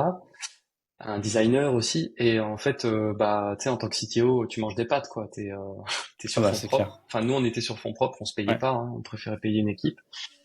Et donc on s'est dit bon ben on a un an et demi, 2 ans pour de cash pour y aller quoi. Et Et surtout, c'est important que tu dis ça, parce que moi, typiquement, j'avais essayé de lever des fonds sur une des boîtes aussi avec d'autres associés. Et en fait, moi, j'avais eu le dilemme de est-ce que je continue vraiment ou pas, parce que je pouvais pas me permettre de vivre sur mes fonds propres pendant la ouais, période où je. En fait, là, j'étais un peu dans un dilemme où on allait lever des fonds pour être justement être CTO de cette boîte-là. Et de l'autre côté, bah non, j'ai pas assez de cash pour tenir 2 ans. Sachant que si je m'engage, c'est pour 2 ans. Les VC qui veulent injecter de l'argent, ils te font passer dans la machine à laver pour être sûr que tu vas rester pendant 2 ans et que ça va le faire mm, et pas injecter de l'argent dans une boîte où le tech il se barre en fait. c'est ça. Euh, et donc ça, la majorité du temps, quand on fait une levée de fonds, il faut se dire que bah, les dirigeants ils se payent pas. C'est C'est souvent comme ça. ça. Alors il y a le côté rassurant. Je sais pas si ça a été le cas pour toi, mais j'ai eu la chance de m'associer à deux personnes qui étaient hyper compréhensives. Et en fait, je partageais mon temps entre la boîte et j'avais repris à la Ah oui, ok. fin, enfin le freelance. Donc en Ok. fait, Donc ça te ce qui permettait était de tenir. intéressant, voilà. Et en plus de ça, j'avais trouvé des clients dans la crypto. Je travaillais pour The Sandbox, Ah oui, trop bien. travaillais pour un studio qui est à Paris qui s'appelle Avicenne sur le projet Space. C'était une marketplace NFT aussi. Ok. Donc en fait, ça me permettait aussi tu vois, de pas trop perdre la main. Donc je continuais le Ouais. développement du produit et en parallèle, je bossais pour des boîtes qui étaient dans la crypto, qui faisaient de la marketplace, qui travaillaient Et sur t'arrivais à du. lier les trois en même temps, parce que c'était en même temps les trois ou Ah c'était non, non, genre non, non. Alors, comme j'ai dit tout à l'heure, en fait, j'avais quitté mon poste pour devenir CTO à temps plein. Ok. Donc ça m'a permis d'exercer ouais pendant un an full-time CTO, donc le temps de faire le MVP, tout ça vraiment bien propre. Et au-delà d'un an, il me restait 8 mois de cash, donc j'ai dit bon, quand j'arrive à 6 mois, va falloir que je trouve un taf quoi. Ouais, ouais, clairement. Et Ouais, le donc but, c'est pas non plus d'arriver à zéro mois de c'est cash. ça, ah, Là, exactement. là, c'est la galère. Donc tu Faites manges pas des ça, pâtes hein. et du riz, même plus en fait, tu manges même plus de pâtes ni de riz Ouais, quoi. C'est non. là, tu peux rien faire, en fait. Et, euh, et comme on le sait très bien, il faut prospecter en avance. Bah, je prospectais et donc j'étais tombé sur des boîtes qui avaient vu mon profil et qui voulaient travailler avec moi. Là, c'est cool. Surtout avec ton parcours, tu vois, je pense que ça t'a aidé à avoir un profil solide et attrayant.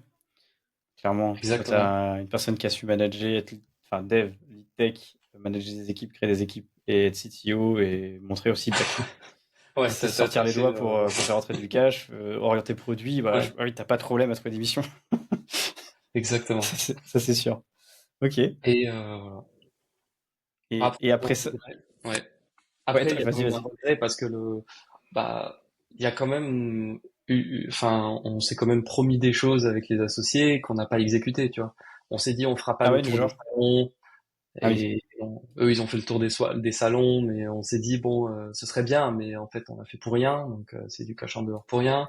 Ah bah oui, oui, de ouf. Ce serait bien de faire des trucs événementiels, tu les fais, bon, ça, la mayonnaise, elle prend pas tellement, donc t'as passé du temps à faire une landing fonctionnelle, hyper chiadée, et puis ça prend pas. Il y a quand même cette résilience, et ça, je pense que c'est indépendant, voilà, des boîtes, hein, c'est quand t'es CTO, faut être prêt à monter, casser, remonter, recasser, et te dire bon ben ça marche pas quoi, ça marche pas, c'est pas grave, on passe à autre Ouais. chose. Faut être hyper Ah oui, agile. ça doit être super frustrant quand même. Tu vois, genre quand t'es autant impliqué dans un Ouais. produit comme ça et de voir que ça prend pas, avec autant de Et responsabilités, tu vois. pour limiter ça, quand on a recruté le PO, bah on a adopté une autre approche, on a fait la user driven où là on disait, enfin le PO disait tu développes zéro feature tant qu'elle n'a pas été exprimée en fait. En fait, on s'est Ça, dit c'est mais cool. pourquoi on n'y a pas pensé plus tôt quoi. Ça, Si c'est la cool. Et feature c'est n'est rare pas d'avoir demandée, pourquoi tu même la développes? des PO qui font ça, c'est rare. En fait, ça devrait être la Ouais, base. c'est la base. Ouais. Mais moi, j'en ai eu plein. Il y en a peu qui ont même ce mindset-là de se dire, OK, je récupère du feedback, je mesure, et après, on fait en fonction. Souvent, ils ont leur idée du produit. On Hmm. dit que c'est les PO, donc forcément, ils ont, même les PM, ils ont leur vision du produit et tu développes avant même d'avoir testé quoi que ce soit, quoi. Tu te rends compte, en fait, t'es à côté de la plaque. En plus, il n'y a même Ouais. pas de. Tu vois, genre, souvent, ce qui se passe, c'est ça qui me gonfle, moi, la plupart du temps, c'est on dit aux devs, allez, faut se presser, on a une deadline pour sortir telle fonctionnalité, on y sort. On voit que ça marche pas parce qu'en fait, le besoin était complètement à côté. Ça, c'est la responsabilité du produit, ça n'a pas été Hmm. respecté. Mais en plus de ça, il y a toi, en tant que dev, on va te dire, bah, ça marche pas. Il te faut améliorer tes process, augmenter ta qualité, sinon tu vas avoir des problèmes et des répercussions. Mais par contre, côté produit, on a sorti un truc, ça a pas pris, alors qu'il Hmm. y avait tout qui avait été mis en place pour, mais il n'y a pas de rétrospective ou d'action mise en place sur la stratégie, en fait. Alors Ouais, que ça sur devrait la être la base stratégie. Ouais, la pour une stratégie boîte. produit où tu vas, je sais pas, tu vas avoir ta petite newsletter, tu vas envoyer le changelog, tu vas inviter des gens à tester, tu vas même quitte à leur faire des démos, hein, des PO qui Ah font bah des c'est ça. démos, il y en a tous les jours, hein, booker un call, je vous montre comment la feature elle marche, ça va être génial, vous allez voir. C'est le grand minimum. Ouais. Si, Ah bah puis c'est t'as les ça. métriques, voilà, les métriques Mais j'ai. d'utilisation, elles trahissent, Ah bah de ouf. voilà. Ça, Donc ça tu sais trahit pas. si, ouais. Mais je trouve qu'on est souvent dans tu sais, genre les grosses boîtes qui font plein d'équipes différentes, avec des noms, tout ce que tu veux, pour rendre ça attrayant, mais qui ont en fait des espèces de mini start-up au sein Hmm. de leur grosse entreprise, mais qui ont aucune stratégie, tu vois, genre pour que les équipes soient rentables individuellement. Et en fait, on dépend d'une grosse entité qui injecte de l'argent à fond Hmm. perdu. Et derrière, il y a aucune remise en question. Et je trouve que ça, c'est pas du tout une bonne école. Et j'en vois énormément des boîtes comme ça, hein, ça fait peur. Se dire, plus C'est tu ça. deviens gros, plus tu as l'impression au fait que on devient inefficace quand t'es une grosse boîte et que tu peux pas te permettre de le faire quand t'es Exactement. une startup, tu vois. Exactement. Puis c'est dommage et un peu frustrant. Toi, t'es dev, tu te donnes un peu et puis tu sais que la feature elle est pas utilisée. Ouais, c'est Alors il y a ça. la C'est première, il y a frustrant. la deuxième, il y a la troisième, il y a la quatrième et Donc, tu te t'as dis l'impression de ouais, développer pour rien. le PO veut encore que je développe sa feature et je sais très bien que ça sert à rien quoi. Et Ouais. c'est à un moment donné, on est obligé d'être en recherche de sens, en quête de sens. On se dit est-ce que cette feature vraiment elle fait sens aussi pour moi? Et cette dimension humaine, je Ouais. trouve que elle est un peu sous-évaluée aujourd'hui. On devrait Ah bah, intégrer, clairement. quand je dis humain, finalement, c'est toute l'équipe, tu vois, ou au moins les acteurs principaux, dont les devs, en fait, enfin, pour que Il tout le monde devrait soit être aligné, parce que, plus, on va dire, enfin, on devrait être plus cultivé sur le hmm, produit ouais, ah, et le vraiment faire. produit, ça fait tout, vraiment, Ça, je ça se pense fait en que fait. dans les grosses boîtes, comme Apple ou d'autres, hein, j'ai pas d'action chez eux, mais on pourrait en prendre d'autres, mais il y a quand même les techs, ils sont là, ils sont acteurs de ce qu'ils développent et ça dépasse la ligne de code, quoi. Ça dépasse le déploiement, Exactement. ça dépasse le fichier Docker, ça dépasse tout ça, quoi. Est-ce que ça fait du Mais là, sens? c'est Pour même qui? l'identité même de la boîte qui est tellement forte en produit et en marketing que Ouais. ça, forcément, t'es obligé de construire ton équipe tech autour de ça. Et il y a un truc que je combats depuis que j'étais CTO. Alors j'ai le terme anglais, c'est assumption. Assumption, c'est les hypothèses, les suppositions. Ouais. Vous savez, c'est ah mais tiens, ce serait cool d'avoir une feature quand je clique, hop, ça fait des confettis à l'écran, par exemple. Euh, et en fait, on se rend compte que quand on challenge le produit comme ça, avec les équipes internes, mais aussi les utilisateurs externes ou les potentiels personas et utilisateurs qu'on va avoir, ben on se rend compte qu'on a des assumptions, quoi. On a fait des hypothèses Ouais. que soit on arrive à valider, soit on les invalide. Et donc ça nous permet de dire finalement, est-ce que on va mettre priorité 1 ou priorité 5 à cette fonctionnalité qui finalement n'est pas demandée. Et souvent on s'aperçoit que c'est les fonctionnalités, on s'est dit ah ouais, ce serait cool d'avoir une page contact. Et genre si t'as 99% des utilisateurs qui veulent une page contact, bah, Ouais. tu vas la mettre en, en P1 quoi. Tu vas te Ouais, dire clairement, ouais, c'est en ça. fait Mais c'est ça qu'il faut combattre. c'est Ouais, souvent l'opposé de ce qu'on pense à la base, en fait. C'est pour ça qu'il ouais, faut valider perpétuellement exactement. et avoir des métriques. C'est pour ça Et que je me d'ailleurs, méfie des. Ouais, pardon, comment tu tu disais? mesurais, toi, excuse-moi, techniquement, c'est vrai que c'est bien, faut des métriques, faut mesurer, etc.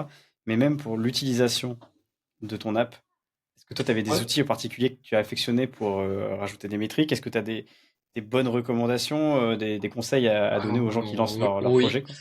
Bon, d'abord, je tiens à dire que il y a pas il y a pas un outil pour tout et que Ouais. chaque outil dépend du besoin. Ça, je tiens à le rappeler. Mais moi, j'étais à l'aise sur segment.com parce que c'est un agrégateur de plusieurs produits. En fait, vous pouvez utiliser Mixpanel, vous pouvez utiliser, moi, j'utilisais Sentry qui Ok. traque tous les temps de requête, tout ce qui est tracing, logging, de temps de réponse, de gestion des erreurs, donc on peut générer des issues, les lier à un GitHub, etc. Donc ça c'était assez Ok, smart, très le produit puissant. est assez évolué. Ouais. Mixpanel, il y avait quoi d'autre? Il y en a d'autres, hein. Moi, j'aime bien Postog. Je sais pas si t'as déjà regardé. Ouais, Posthoc. Postog, ouais. Ensuite sur les analytics, bon, moi j'aime bien Plausible aujourd'hui parce qu'il est GDPR compliant. Ouais, carrément. Il y en a plein d'autres. Après, vous avez des solutions self-hosted que vous pouvez déployer sur vos machines. Il y a Datadog. Oui. Enfin, vous avez, voilà. Après, je suis pas trop fan de mettre plein d'outils, mais pour moi, comme tu le dis, les métriques d'utilisation du produit, c'est fondamental, quoi. Et quand je dis métriques, c'est front-end et back-end, quoi, les deux. Ouais, avoir la Et transverse. après, si vous voulez aller plus loin, vous pouvez mettre du monitoring, de l'alerting. Moi, j'aime bien Prometheus. Il y a j'aime bien la suite Logstash, Kibana et Et Grafana. Grafana aussi. Ouais. Voilà, vous pouvez aller plus loin dans C'est vrai l'ingénierie, hein. il y a plusieurs choses à avoir en tête, surtout quand on est dans une dynamique de scale. Après, il y a des trucs qui servent à rien dès le début. Tant qu'il n'y a pas d'utilisateur ou de cache, ça sert à rien de mettre Exactement, une usine à gaz. exact, C'est vrai exactement. savoir si ton infra elle tombe ou elle est nickel, déjà c'est la base. Surtout sur les core features qui font rentrer de l'argent. C'est sûr qu'avoir une métrique de est-ce qu'il y a une fonctionnalité qui est utilisée ou pas, ça peut être important, tu vois, genre surtout si tu as passé beaucoup de temps dessus, savoir si ça vaut le coup de la garder ou pas, et notamment si ça vaut le coup de la maintenir. Et surtout, bah, avoir une vision de coûts, des coûts aussi. Vision Exactement. de ce que vous utilisez, savoir si vous allez avoir la capacité de gérer 1000 utilisateurs de plus, si votre objectif c'est de scale, voir si c'est cohérent avec ce que vous êtes fixé. Même si j'aurais tendance à dire, des fois, vaut mieux coder un truc dégueulasse mais qui marche plutôt que de se faire chier à faire une ingénierie de malade. Il faut quand même essayer de voir, pas non plus à dans 5 ans, mais à dans 2 semaines ou un mois. Je dirais que c'est ça. Ouais. Et ça, c'est aussi un challenge quand vous êtes à l'initiative d'un projet. Alors, vous n'êtes pas obligé d'être CTO, hein, vous pouvez être le premier dev de la boîte et on va vous dire, bon, ben, Ouais, tu choisis ce que tu veux. Il faut être très vigilant au coût parce que ouais, peut-être c'est la clair. boîte, elle va vous dire non, mais ça va aller. Et puis finalement, vous prenez AWS, vous avez les crédits pour un an et vous apercevez qu'au bout de 6 mois, vous savez pas pourquoi AWS a mangé tout le crédit. Et on va vous dire, bah, redéploie ça ailleurs. Maintenant, on va aller chez Scaleway, chez OVH, chez Tartampion. Et Ouais, puis, toi, tu vas dire, non. c'est ça. T'as pas les Bon, mêmes ouais, répercussions. Ouais, c'est ça, exactement. Donc, il faut être très vigilant sur les coûts, comme tu dis, c'est ça. et, Bah, euh, et sur les choix techno. Hein. Non, mais c'est bah, ça. c'est clair. Et sur Bah, ouais, c'est l'over-engineering, ça. comme tu dis. Hein. Ouais. L'over-engineering, c'est un problème, je vois partout.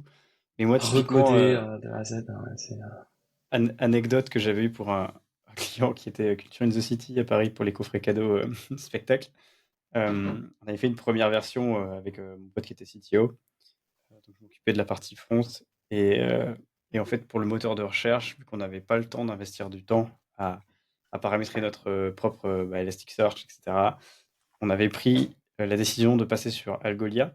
Et on avait tout mis sur Algolia, ça marchait très bien. Sauf qu'il y a un mois où ils ont changé leur pricing model. Ça, l'erreur à pas faire. Du coup, on s'est dit, bon, on regardera plus tard. On sait qu'il y a eu un changement, mais on ne s'est pas penché dessus. Sauf qu'on est passé d'une facture de 400 balles mensuelles ou 800 balles mensuelles max à on avait une facture de 15 000 euros qui arrivait. Quoi. On s'est dit, bon, là, il n'y a pas trop le choix. Alors débrancher ça tout de suite, faire un truc et mettre une P1 sur refaire le moteur de recherche. oh là là. Parce que tu passes 2, 3 mois comme ça, enfin, ça pique, quoi. T'as pas envie de ça. Et c'est pour ça que c'est important. Donc, quand vous avez effectivement utilisé un tooling, un SaaS, que vous avez reposé un core business sur votre SaaS, et que c'est quelque chose qui peut drastiquement fuck complètement votre projet, bah, c'est important d'avoir quand même une roue de secours ou de savoir ce qu'il faut faire et reprioriser, quoi. Donc, moi, ça, c'était la petite anecdote qui m'est arrivée et je m'en Ouais, rappelle maintenant. Donc, les pricing peuvent changer quand vous utilisez des outils tiers. c'est ça. Il faut avoir ça en Ouais, tête. faut trouver un équilibre finalement entre le besoin, le coût, parce que il y a le coût financier, il y a le coût humain. On se Ouais, dit, clairement. bah tu sais quoi, ça en une matinée, le système d'authentification c'est bouclé, etc. Mais si dans 2 mois vous devez payer 50 balles par mois pour Ouais, juste authentifier vos utilisateurs, vous allez rentrer déjà dans une dynamique de si je trouve le produit, enfin si je trouve le SaaS qui fait quelque chose à ma place, je vais souscrire. Et vous allez gagner du temps, mais vous allez perdre de l'argent, quoi. ouais, c'est ça. Et Exactement. surtout, vous augmentez votre dépendance à des services externes. Et ça, je trouve que on n'en parle Ça pas peut assez être aussi. très risqué. Ça peut être très risqué, hein. Demain, il y a un down. Bah, vous avez vu, chez OpenAI, de temps en temps, l'API, elle tombe. Bah, vous avez votre AI super sophistiqué, vous avez vendu des millions et vous êtes entièrement dépendant d'OpenAI. Si demain C'est ça pour ça que marche c'est plus, important de cartographier les dépendances et de connaître les risques à chacun des...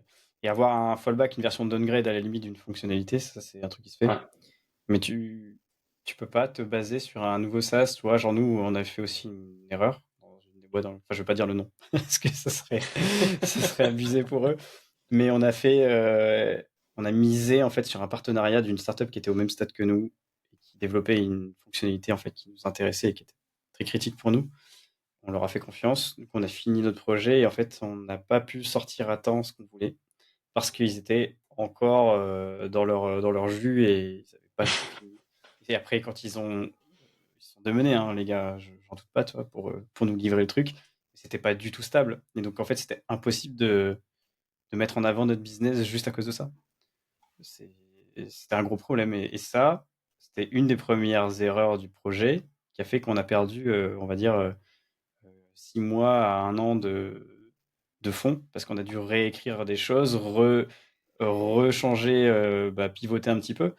Et donc, quand tu mises à 100% que sur un seul acteur et qui en plus qui est assez nouveau et qui est tout seul à faire ce dont tu as besoin, c'est peut-être un problème. C'est peut-être pas la meilleure des solutions. Ouais. Déjà que faire marcher une boîte, c'est compliqué. Alors, faire marcher une boîte qui dépend d'une autre boîte qui est aussi en train de se construire, il y a une chance sur 10 que ça C'est marche. ça. Après, ouais, non mais c'est ça. Et ouais, mais même quand vous développez un projet et que, bon, moi personnellement, c'est vrai que pour héberger, je vais pas réinventer la machine, avoir un serveur Debian, Ouais, tout c'est clair, setup oui, oui. moi-même, etc. J'essaie de déployer sur Vercel. Enfin, tu vois, quand je Oui, suis il faut des vraiment, acteurs sérieux, quoi. c'est ça. Mais je me souviens quand j'étais CTO, on avait fait plaisir à un de mes associés. On avait pris une boîte qui faisait du DevOps. En Ok. plus, on était chez AWS, mais lui faisait payer son SaaS finalement, parce que c'était une surcouche pour rendre le déploiement via Kubernetes, Terraform hyper simplifié. Puis au final, on brûlait du cash pour pas grand-chose parce qu'on avait un produit en bêta. On n'avait pas besoin de Ouais, c'est 50 ça. environnements. C'était En overkill. fait, Ouais. c'était overkill quoi. Et je m'en suis voulu un petit peu. Je culpabilisais d'utiliser finalement un service hyper chiadé de déploiement automatisé qui n'était pas Qui n'était pas profitable. adapté aux besoins. Ouais, Voilà. ouais, c'est ça. Ouais. Alors qu'en fait, Ouais, j'aurais mis ça sur du Vercel, une petite DB ailleurs, et puis ouais, c'est voilà ça. En quoi. fait, vaut mieux attendre du coup que tu arrives au maximum de tes capacités, mais que tu puisses le mesurer quand même, pas attendre que ça pète, pour te dire, ok, là, je pense que c'est le bon timing pour soit changer de solution, soit scale verticalement, horizontalement, comme tu veux, et te dire, voilà, est-ce que c'est le problème critique de ma boîte à l'instant T? Est-ce que c'est ça qui m'empêche de faire rentrer de nouveaux clients? Si c'est oui pour les deux, dans ce cas-là, tu penses à adapter. Mais tu fais pas une prévision de oui, alors je compte faire 1 million d'utilisateurs dans 1 an, donc je mets tout en place. Non, alors là, tu vas juste jamais rien sortir. Ouais. Non, voilà, c'est un équilibre. Mais tout ça, peut-être ça, aux personnes qui nous regardent, pour nous, ça nous paraît évident, mais on peut comprendre que finalement, quand vous débutez, faut vous casser les dents, quoi. Donc, vous allez faire des erreurs de toute Ouais, façon, et ouais. c'est parfaitement normal. Faut pas culpabiliser pour ça. En fait, on est tous passés par là, quoi. Ça fait partie de ce que tu forges comme expérience aussi, c'est intéressant. Donc en fait, effectivement, les casseroles que tu vas traîner sur tes clients actuels ou tes patrons, ça va t'aider pour tes prochains Ouais, clients ou c'est tes ça. propres business. C'est ça qu'il faut retenir, c'est que vous preniez un prochain poste, peu importe la forme, hein, que ce soit en freelance ou en CDI, CDD, peu importe, c'est de toujours évaluer avec justesse là où se situe votre client. Donc vous allez lui poser des questions clés, hein. C'est quoi votre infra? De qui est constituée votre équipe? L'équipe dans laquelle je vais travailler? C'est quoi votre roadmap sur 6 mois, 3 mois, 12 mois? Enfin voilà, il y a plein de questions, hein. Je pourrais vous Oui, en donner davantage, mais et en clairement. fait, vous allez pouvoir mieux évaluer vraiment votre situation, vous, dans demain, quoi, quand vous allez prendre votre poste, et Mais ce vous que vous tu retrouver avec le dis, moins de surprises possible. ouais, non, mais de ouf. Mais même ce que tu dis, c'est des arguments que je donne en fait aux personnes qui viennent pour avoir des conseils, pour trouver des missions, etc. C'est que plutôt que de dire je sais faire ci, je sais faire ça, nani, nanani, nanana, des fois c'est même plus efficace juste de poser des questions et cerner le problème de la personne. La personne, elle va vous trouver même plus compétente que la personne qui va dire moi je, moi je, moi je. Hum, Parce que vous aurez déjà essayé, d'avant même parler de technique, de comprendre réellement quel est le besoin pour vous adapter à ce besoin. Exactement. Et c'est Ouais, la clé pour tout, en fait, c'est poser des questions. ouais, Donc, franchement, ouais, si vous faites ça, vous êtes sur la bonne voie pour juste décrocher des missions, avoir un meilleur impact dans la boîte. C'est toujours comme ça qu'il faut faire. ouais. C'est On cool. l'apprend pas forcément à l'école parce que souvent, voilà, le besoin est tout exprimé. Il y a un cahier des charges, il y a Oui, des specs techniques, fonctionnels et tout, mais en fait, il y a quand même un travail avant ça à faire. Et ça, je trouve qu'on prépare pas assez les développeurs à ce travail-là. ouais, c'est ça. Et même des fois, entre le moment où la fiche de poste a été faite, et Ah ensuite, oui. ça dépend aussi de qui l'a faite. Enfin, le besoin, c'est pas du tout ça, en fait. Genre, les gens, ils sont déjà en train d'essayer d'envoyer des Ça. fusées sur la Lune, alors qu'en fait, la première étape, c'est d'aller chez le voisin et toquer à sa porte. Ouais. Donc, ouais, les questions, je pense que c'est sous-coté, de Mm. manière générale. Donc, n'ayez On, pas peur d'en on y poser. vient. Voilà, on y vient grâce au réseau, grâce à tout ce qui est public aujourd'hui. Ah ouais, de fou. On le voit très bien, et ça, c'est un gros pas vers l'avant, quoi, Ouais, ça, c'est d'être justement préparé à ça.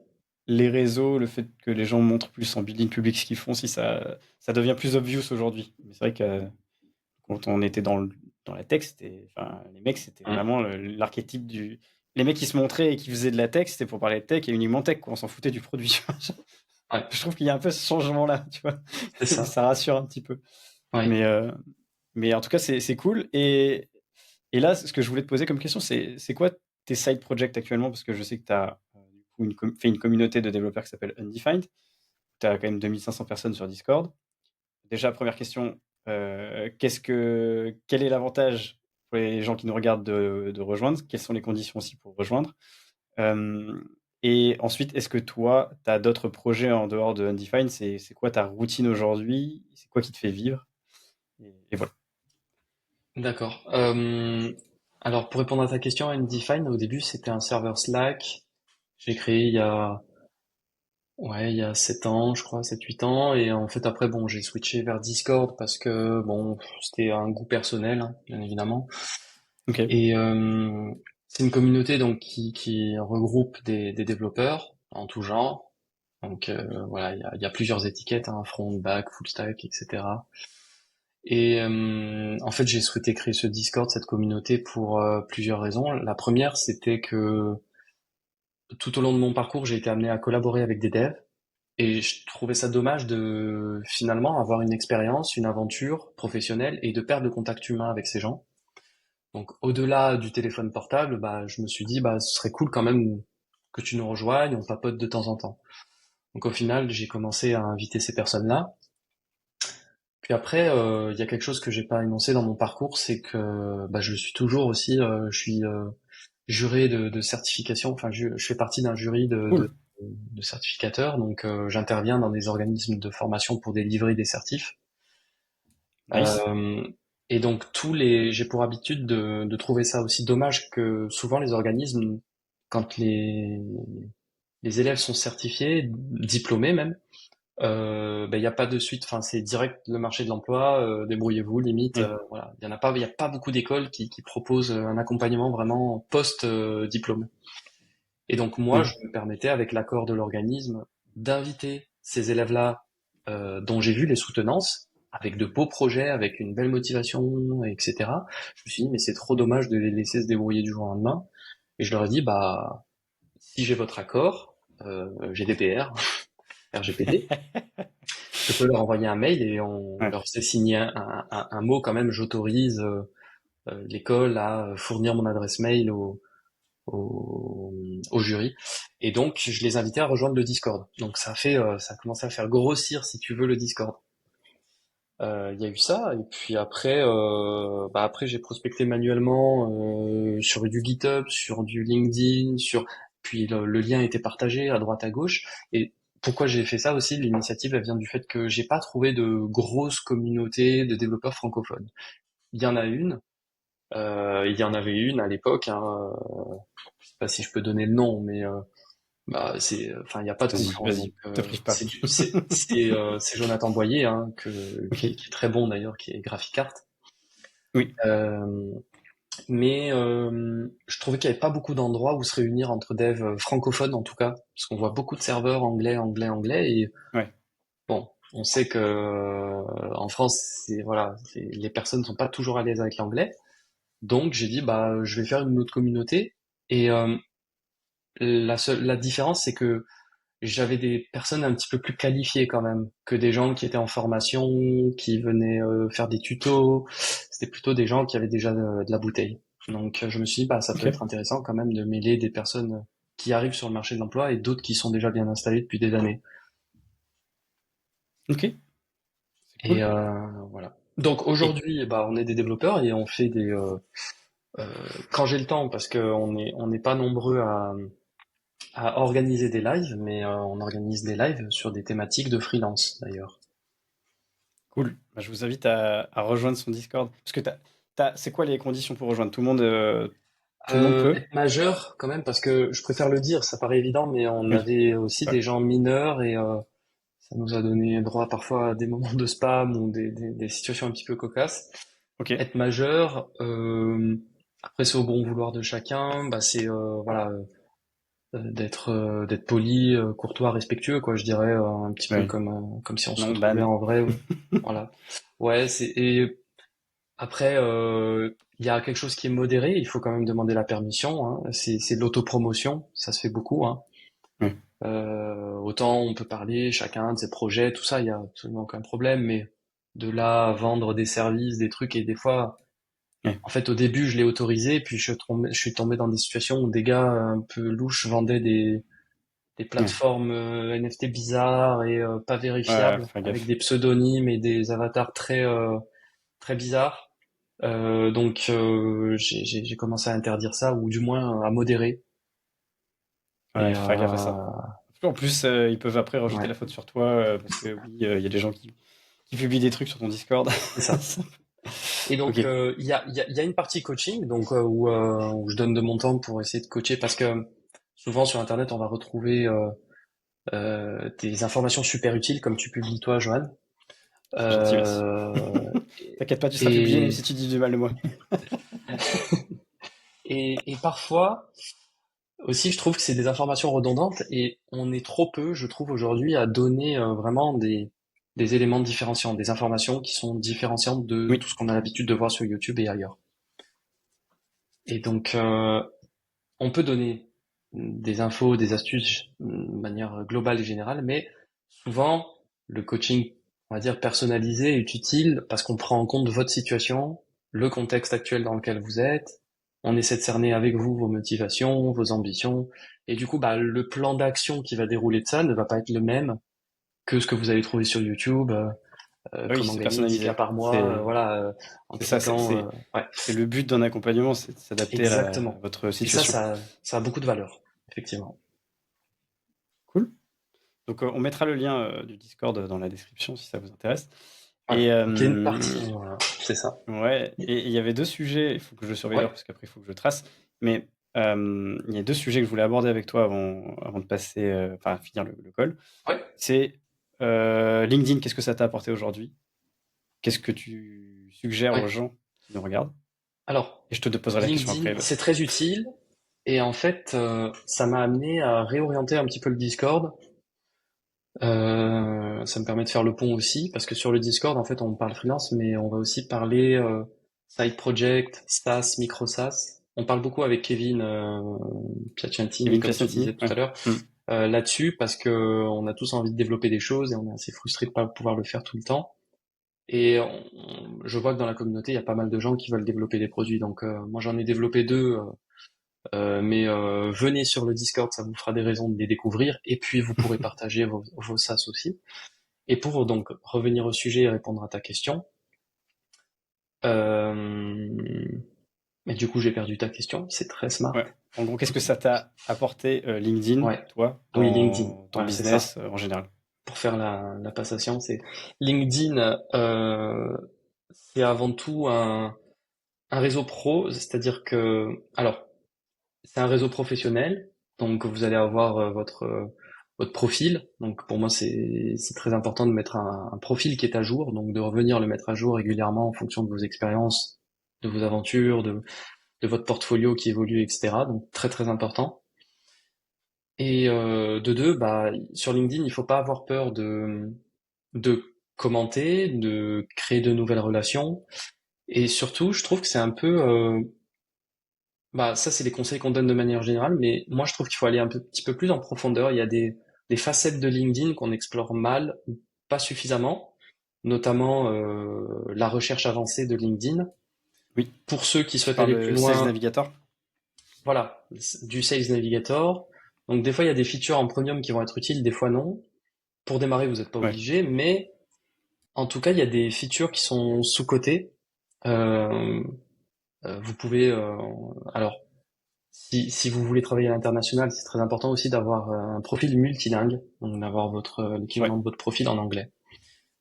Et surtout, voilà, ne pas hésiter à communiquer, parce que on vit à une époque où il faut communiquer, mais ce qui est difficile, c'est de communiquer correctement et sur la bonne plateforme.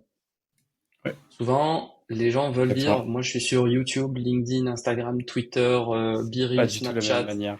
Et Ouais. en fait, voilà, il faut d'abord cibler vos besoins et choisir la bonne plateforme pour communiquer dessus. Parce que c'est pas du tout la même topologie d'audience et pas Exactement. la même manière de parler et de communiquer non plus. Pour Donc, moi, ça a il été faut utile savoir ce qu'on parce se que débrouille. j'essaie de nouer des relations avec les entreprises, aussi bien avec les entreprises que mes pairs, donc les Ouais, développeurs et les entreprises. Je me suis dit, bah, LinkedIn, en France, du moins, ouais, le meilleur j'arrive, positionnement possible. voilà, je suis Ouais, exactement positionné pareil. comme ça, et puis, voilà, c'était quand même très pratique de partager son profil librement pour dire, voici mon Hall of Fame, voici tout ce que j'ai fait dans ma vie de manière très succincte. Si tu as envie de prendre un call, on peut en parler, on peut évaluer vos besoins si c'est une entreprise, ou faire comme avec toi, voilà, échanger nos expériences, Ouais, c'est partager clair. nos connaissances, etc. C'est grâce à LinkedIn à chaque fois, hein. Quand tu vois une personne assez influente ou qui parle de sujet très pertinent, et bah, du coup, forcément, tu crées du lien avec la personne, tu as envie d'aller plus loin, tu Et crées des opportunités, quoi. voilà, tu viens de le dire, trouver des opportunités. LinkedIn, quand il est bien exploité, il faut apprendre à le faire, permet de décrocher des opportunités vraiment très très intéressantes. Ouais, de fou. De fou. Sachant qu'il n'y a que 1% de personnes sur LinkedIn qui créent du contenu. Donc, faut se Ouais, dire que c'est ces 1% là qui se génèrent leurs opportunités, quoi. Donc, exactement. Donc il y a il y a encore de la l'algorithme place. à tester, il y a de la Ouais, place pour tout le monde et de toute façon tout ça c'est bénéfique hein, pour tous. Donc il faut pas hésiter dans cette génération Z maintenant ouais, c'est clair. à publier du contenu, à se manifester, quitte à faire des erreurs, hein, on s'en fout. Hein. De toute façon le contenu est noyé s'il est mal exploité. Donc il faut que ça ait du sens bien sûr, ce que vous dites, mais c'est très utile, très très utile. Cool. Et dernière question que j'avais, c'était, je vois que tu, bah, du coup, tu as parlé, tu as fait deux micro SaaS. Euh, Ouais. c- enfin, c'était quoi ton but en faisant deux micro SaaS? C'est quelque chose que tu veux, enfin, tu veux générer du profit en dehors de Euh, tes activités actuelles pour diversifier, ou c'est juste pour le fun, pour le Un peu challenge? des deux.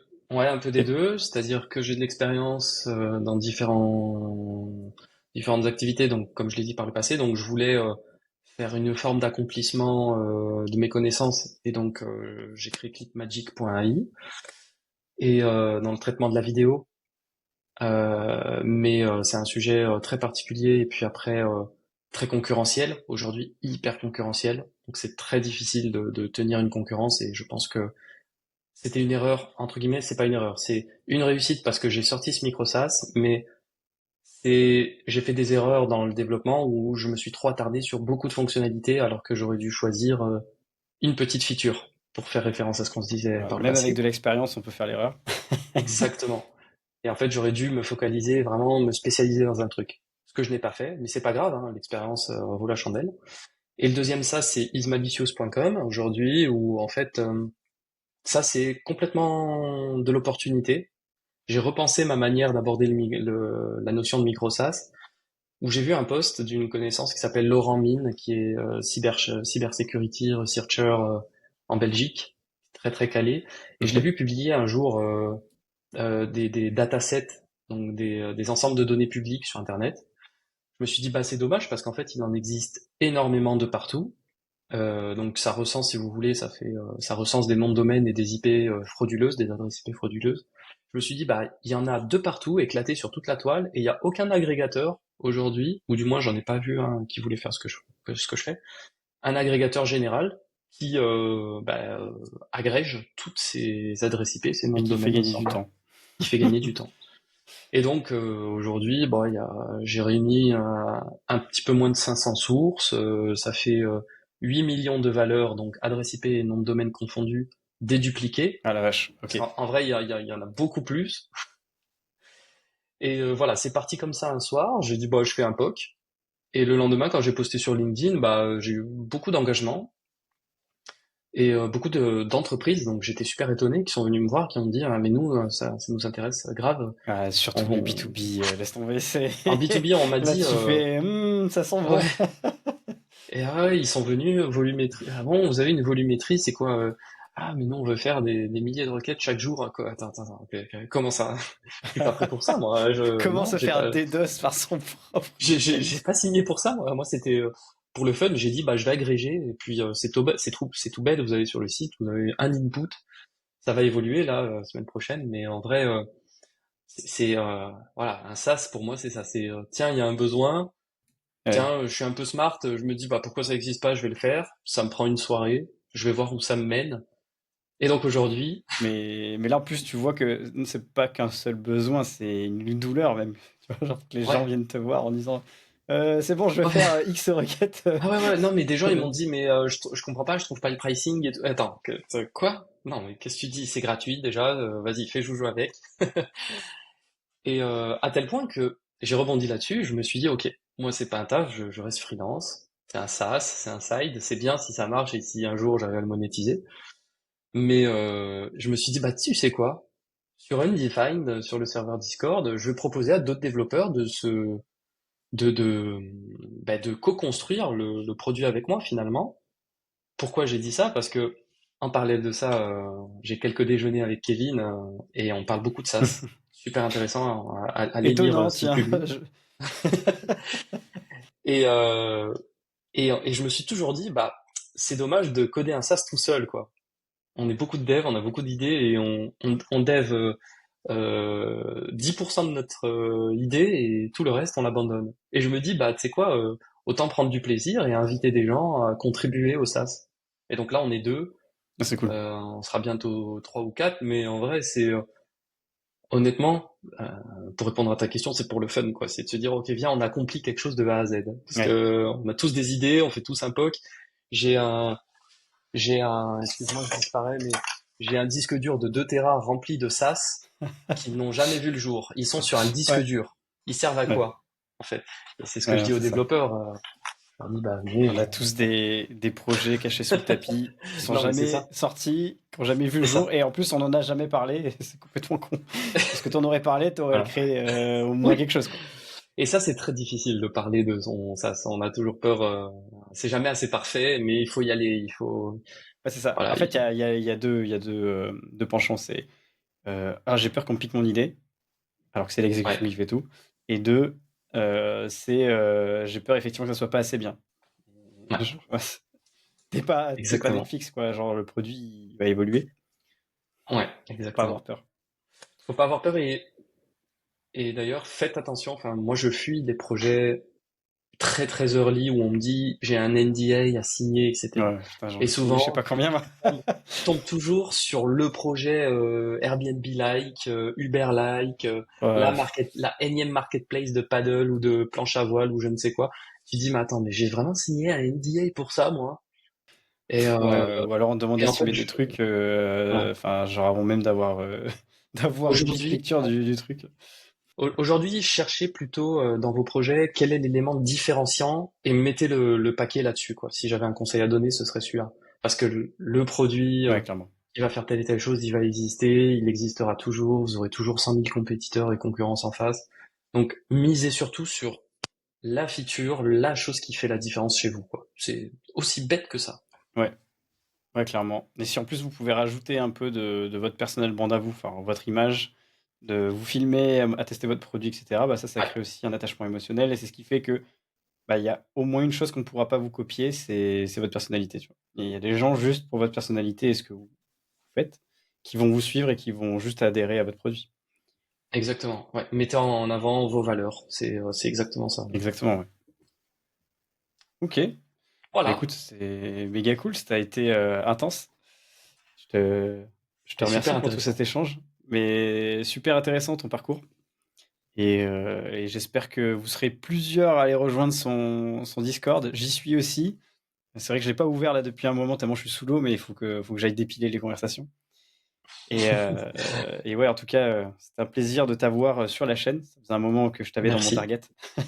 Merci à toi. Et Bah, de rien. bah écoute, je suis à dispo, voilà, pour toutes Yes. celles et ceux qui nous regardent et avec grand plaisir pour réitérer l'expérience peut-être une prochaine fois autour d'un autre sujet. C'est Yes, carrément. Même par les business, tech. Je pense qu'il y aura d'autres moments et d'autres occasions. Les ok. sujets sont infinis dans ce qu'on fait. Donc Bah je c'est te cool. remercie pour l'invitation, Johan. Ouais, pas de Et souci. Merci à toi. Et je te dis bah, bonne fin d'après-midi. merci beaucoup. Salut. Ciao. Salut.